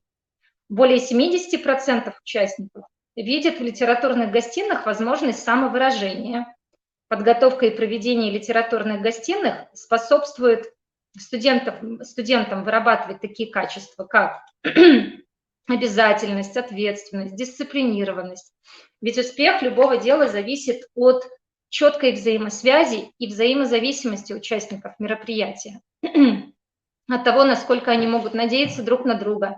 А совместная творческая работа развивает в участниках дух коллективизма, здорового позитивного патриотизма, которые основаны на объективной оценке их деятельности со стороны окружающих. Кроме того, заслуженная и обоснованная гордость за результаты своего труда и труда своих сотоварищей значительно сказывается на чувстве собственного достоинства, а это немаловажный фактор для самоутверждения личности. Главным в адаптации остается процесс психологической перестройки личности студента, его заинтересованности, а также способности, умения и желания приспосабливаться к новой социальной среде и условиям обучения в колледже. И здесь большую роль играет также самостоятельная творческая работа студента. Вот так вот у нас проходит. Здесь вот у нас чтецы. Вот это вот городская наша акция. Вот «Ночь искусств» и наша литературная гостиная. Алиса, да, Алиса в «Стране чудес». Вот. Все это сопровождается презентацией. Вот. Ну и здесь небольшие упражнения. Вот. Например, для развития дикции используют прием проговаривания звуковых рядов. Вы можете также попробовать произнести это сейчас. Вот. То есть вот здесь вот есть пример звуковых рядов. То есть здесь очень надо четко проговаривать каждый звук. Да? То есть это даже весело, смешно, когда мы это все практикуем. Это как-то отклик очень хороший у студентов, да, мы встречаем. Вот. Или, например, вот, повторите медленно, а затем быстро сложные слова. Например, воспользовавшемуся, мелкокалиберными, опубликовывать, опосредованному субсидированию, территориальная целостность, проиллюстрировала, ревербератор средств, $400 фантасмагорический. То есть, не всегда у студентов легко это получается с первого раза. Вот, звук пропал, пишут. Ага. Ну или, например, вот еще одно упражнение, называется упражнение с ручкой в зубах. Нужно взять в зубы шариковую ручку или карандаш по всей длине, то есть чтобы концы ручки торчали вправо и влево, и начать произносить любой текст, прозу или стихотворение. При этом еще нужно максимально активно использовать мимику и усиленно артикулировать. То есть специально и очень старательно проговаривать как гласные, так и согласные. Так следует делать 3-4 минуты, а потом вынуть ручку и произнести то же самое, но уже без нее. И после проведения этого упражнения можно обнаружить, что говорить стало намного легче, дикция стала намного лучше, голос стал звучать полнее, а энергетика речи повысилась в несколько раз. Вот. Ну и, в принципе, у меня все здесь. Все, что я хотела вам сказать, осветить. Вот. Если есть какие-то вопросы или, может быть, рекомендации, то, то я, в общем, готова ответить на вопросы или, допустим, там, послушать рекомендации. Спасибо большое за внимание. Всем спасибо. Было очень приятно выступать перед вами. Угу. Я место уступаю Ольге Валерьевне.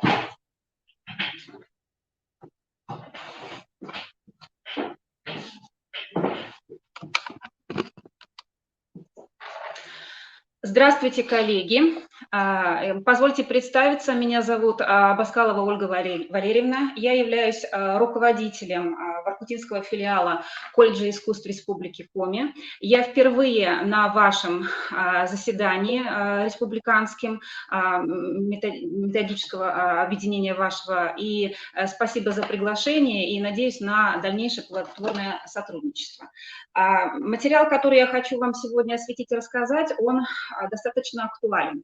Звучит тема моего сообщения таким образом: роль наставника в профессиональном самоопределении. Ну, вообще наставничество – это, как вы знаете, одно из направлений приоритетных национального проекта образования. И как вот цитата приведена мною: никакие уставы и программы, никакой искусственный организм заведения, как бы хитро он ни был придуман, не может заменить личности в деле воспитания. Мы все с вами так или иначе воспитатели, будучи преподавателями. А вот вторая половина моего сообщения касаемо профессионального определения тоже очень актуальна. Ну, над профессиональным самоопределением работают преподаватели общеобразовательных школ, начиная с установки, кем быть, куда пойти дальше ученику, и попадая в средние и высшие учебные заведения, мы, преподаватели, руководители, всех наших студентов лелеем, холим, стараемся, естественно, кроме выполнения учебных всех мероприятий, сделать так, чтобы им было комфортно и чтобы они не разочаровались в выборе своего профессионального пути, и стараемся сделать так, чтобы показатели на выпуске наших студентов были достаточно продуктивными. Но относительно нашего колледжа хочу сказать, что наши студенты трудоустраиваются по профессии, наши студенты поступают в учреждения высшего образования, но, как бы, есть и те, которые решают сменить род своей деятельности, уйдя в другую совершенно сферу, не стараются быть музыкантами. И вот эта проблема, она как бы это проблема общая, я думаю, не только для нашего учреждения, но и для очень многих учреждений, не только среднего, но и высшего профессионального образования. Вот об этом мы сегодня с вами и поговорим. Общественное представление о профессиональном самоопределении личности за последние 2 столетия претерпело достаточно сильные изменения. В 20-х годах прошлого века достаточно было просто найти себе работу. В 40-х годах большое внимание уделялось оценке способностей и особенностей личности. И впервые в тот момент было отмечено, что учет этих особенностей помогает установить степень профпригодности. А вот после 70-х годов уже переключилось внимание общества на важность индивидуального подхода к выбору специальности. В наше время рынок труда стремительно меняется, это обуславливает сложность выбора специальности, появляются постоянно новые профессии, а те, которые были популярны ранее, они уходят в прошлое. После полученных результатов всевозможных психологических и социологических исследований сложно отрицать, что развитие общества напрямую зависит от самореализации каждого человека. Сейчас изучению профессионального самоопределения специалистов посвящена особая сфера – профориентационная деятельность. И основными ее задачами является помощь и поддержка человека в самоопределении. Согласно общепринятой модели факторов профессионального самоопределения личности, на первом месте стоят внутренние мотивационные факторы, а именно личные предпочтения, представления о комфортном уровне жизни и индивидуальные представления о престиже и привлекательности профессии.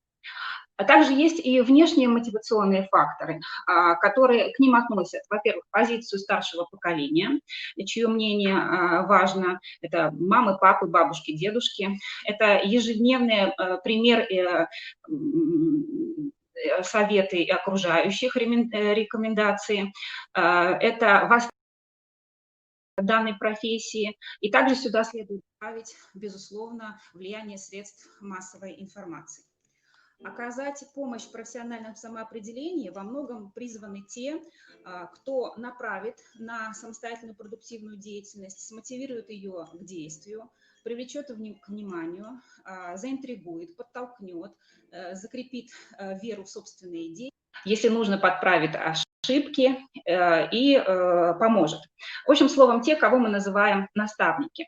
Наставник способен помочь человеку не только определиться с выбором будущей профессии, он закладывает основы будущей увлеченности работы, может вложить в человека способность найти место в обществе, сделать его жизнь наполненной смыслом. И требования, которые к наставнику выдвигались в прошлом, позапрошлом или несколько веков назад, они, конечно, отличаются от тех, которые мы предъявляем к наставникам в наше время. Современный наставник вынужден соединять в себе признаки методиста, психолога, педагога, дидакта, постоянно оценивать из рефлексивной позиции зону роста своего наставляемого. И в отличие от педагога, который учит чему-то, дает знания, наставник превращает знания в умения и опыт. Значение наставника в профессиональном самоопределении сложно переоценить. Опираясь на индивидуальность наставляемого, талантливый наставник может помочь найти своему подопечному идеальный маршрут, который бы позволил направить его по нужному профессиональному руслу. И те, у кого есть наставники и учителя, всегда добиваются поставленных целей намного быстрее и легче. Наставничество включает в себя множество вариаций в зависимости от программы наставничества. Среди существующих моделей в нашем филиале колледжа искусств Республики Коми наибольшее распространение получили следующие модели. Вот вы их видите на экране. Это модель наставник, молодой специалист, модель преподаватель-студент и модель студент-студент. Эти формы сотрудничества весьма значимы как и для развития профессионального мастерства, если мы говорим о молодых специалистах и будущих профессионалах, так и в целом для профессионального самоопределения. Модель наставник, молодой специалист. Она как никогда актуальна в нашем учреждении по следующим причинам. В 2019 году у нас пришли к нам 2 молодых специалиста, выпускники консерватории. Также к нам пришел молодой преподаватель без педагогического опыта и преподаватель из организации другого уровня образования, более низкого. В программе работы с молодыми коллегами, среди прочих, есть также пункт о создании привлекательного имиджа молодого преподавателя, потому что начинающему специалисту необходимо наставничество и в вопросах внешности, и в поведении, и в общении со студентами. В общем, тех немаловажных моментах, которые формируют в глазах студентов облик современного молодого преподавателя и вызывают желание быть похожим на него, подражать, а следовательно влияют на профессиональное определение, самоопределение во многом. Модель преподаватель-студент наиболее актуальна в работе с одаренными студентами. Каждый студент колледжа имеет свой индивидуальный маршрут обучения, предполагающий освоение образовательной программы согласно выбранной специальности.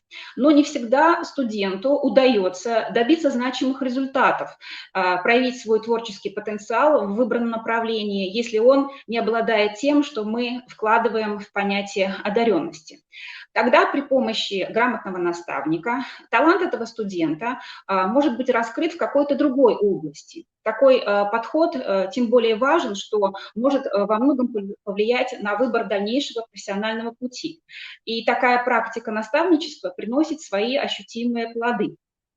Вот, например, хочу привести такой пример. Наша студентка, выпускница 2014 года Милена Менделеева, вдохновившись занятиями с преподавателем теоретических дисциплин, на 2-м курсе приняла решение сменить отделение инструментальное исполнительство по виду фортепиано, на котором она занималась, на отделение теория музыки, так как почувствовала свое призвание быть не артистом-исполнителем, а преподавателем-теоретиком, лектором и организатором музыкально-просветительской деятельности.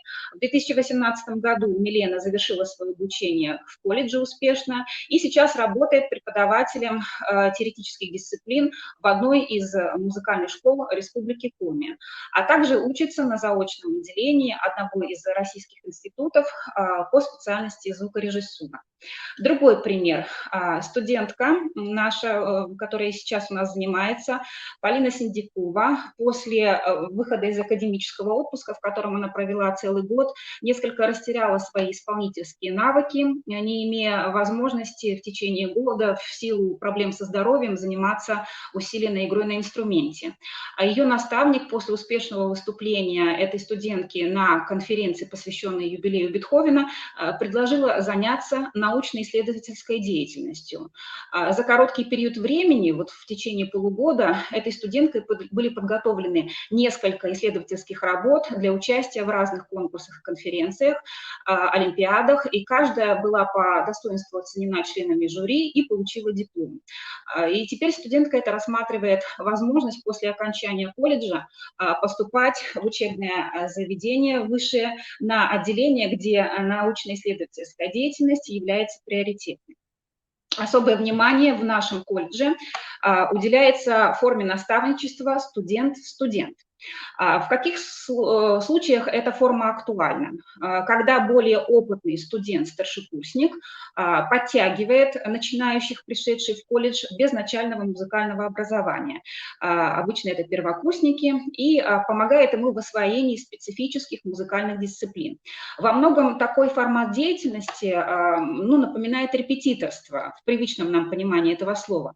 Но дело в том, что задачи, которые стоят перед наставником студентом в этом случае, в таком дуэте, они, несомненно, шире. Сотрудничая со студентами первого курса, старшекурсник оказывает временную помощь, в том числе и в адаптации этого первокурсника, пришедшего на обучение и оказавшегося в новых условиях. Ежегодно в октябре в нашем колледже проводится День самоуправления студентов. Под таким лозунгом «Миссия выполнима, уроки самостоятельности».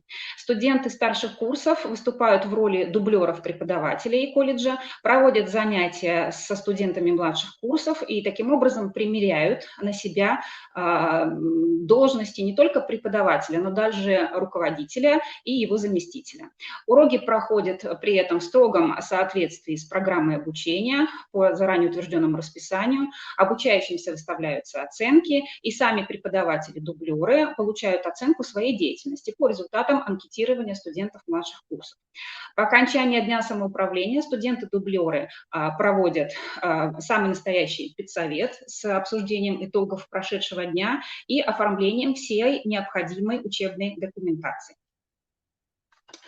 В практику наставничества модели студент-студент вошли ежегодные встречи с выпускниками колледжа. Выпускники разных лет, уже выбравшие для себя работу в профессии или продолжающие обучение в профильных вузах, своим общением, своим появлением в стенах нашего колледжа, они мотивируют обучающихся на ответственность, на результативность своей учебной деятельности, мотивируют их к саморазвитию, совершенствованию, тем самым своим примером личным показывают, как важно успешно заниматься, чтобы достичь определенных высот и свершений в своей профессиональной деятельности.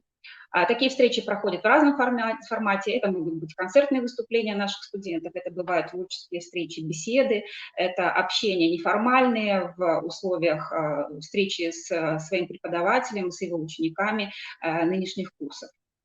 На протяжении нескольких лет в колледже успешно реализуется студенческий проект, которому мы дали название «Мечта сбывается». Это проект добровольческий, он предлагает всем желающим, даже если это желающие взрослого возраста, научиться играть на любом музыкальном инструменте или научиться петь. И в этом помогают студенты колледжа. Этот проект стал востребованным в силу потребности взрослых людей осуществить свою детскую мечту. То есть кто-то когда-то очень хотел играть на инструменте, но в свое время то ли родители не отдали в музыкальную школу, то ли не было возможности приобретения недополучения инструмента или не хватало времени, и вот, наконец-то, они свою мечту могут осуществить. Студенты выступают в роли наставников-волонтеров, они имеют возможность закрепить свои педагогические навыки. Дело в том, что по программе учебной они имеют дисциплину, которая называется «Учебная практика о педагогической работе», но там они занимаются в основном со школьниками, а здесь им предстоит, то есть предоставляется такая возможность поработать со взрослым контингентом, что весьма положительно сказывается на формировании их профессиональных компетенций в области педагогики. Ну а теперь я вам предлагаю рассмотреть фигуру потенциального наставника. Самое важное качество, которое определяет фигуру наставника, это его личность. Результаты проведенного мною опроса среди молодежи 16-25 лет показали, что первейшими качествами человека, которого они выбрали себе в наставники, является... Ольга Валерьевна, у нас немножко... Да, минуточку, да, я вас слушаю, да. Немножечко лимит подходим, давайте побыстрее немножечко. Хорошо, закончу. Я тогда вот хочу обратить ваше внимание, пролистаю немножечко вперед.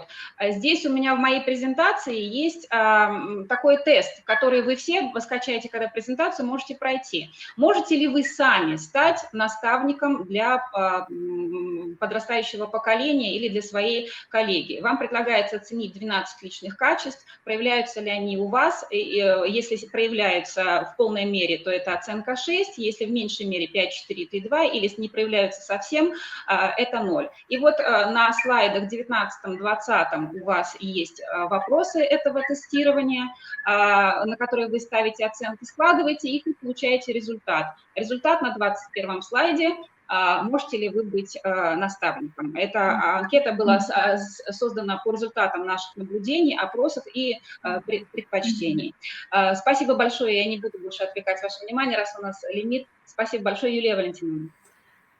Спасибо, Ольга Валерьевна, за ваше выступление, такое содержание. Вы можете выключиться. Угу. И очень радостно, что колледж искусств подключился к нашей работе. Творчество, наставничество, сочинение стихов, чтение стихов, танцы, песни.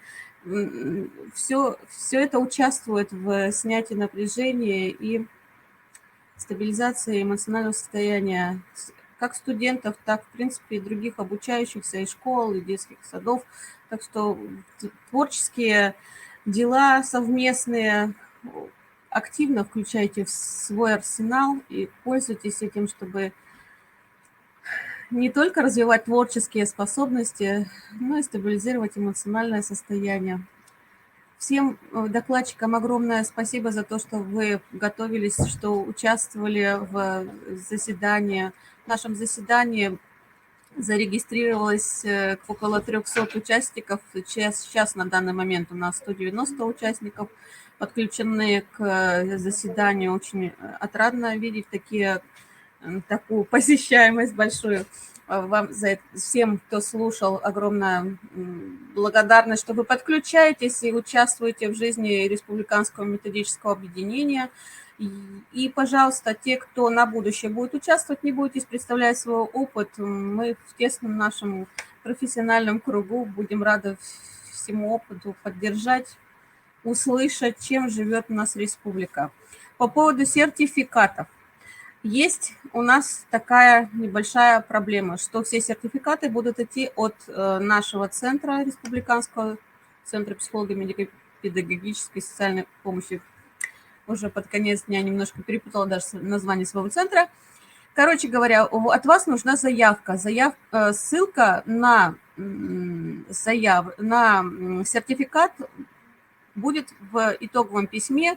Вы проходите по этой ссылке, заполняете Google форму, кому нужна заявка, и в ответ на нее будет выслан вам сертификат.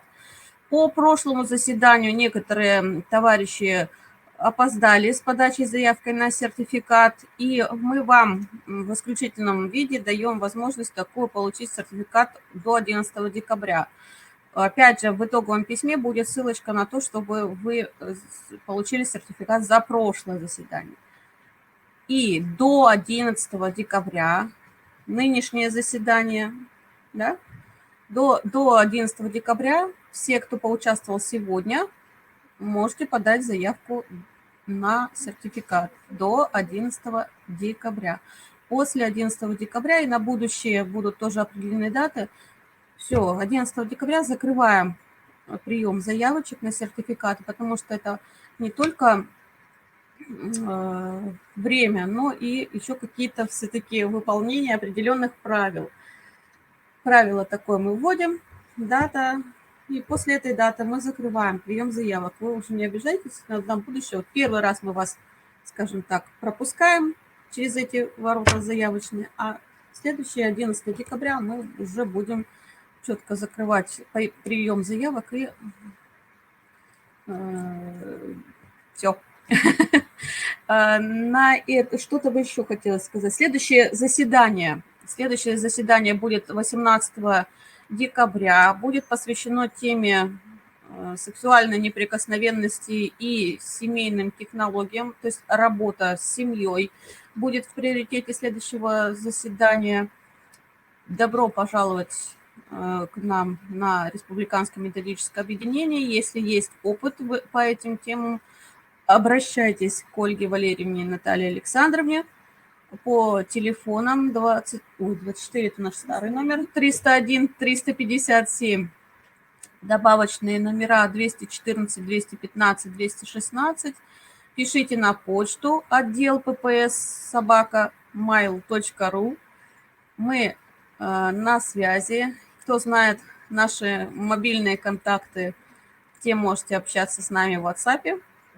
Те, кто еще не знает наших мобильных телефонов, давайте дружить, обращайтесь, поделимся обязательно. Всем здоровья, всем сил, творчества и успехов в вашей работе. Обменивайтесь друг с другом своим опытом и всех вам благ. Заседание закончено. До свидания.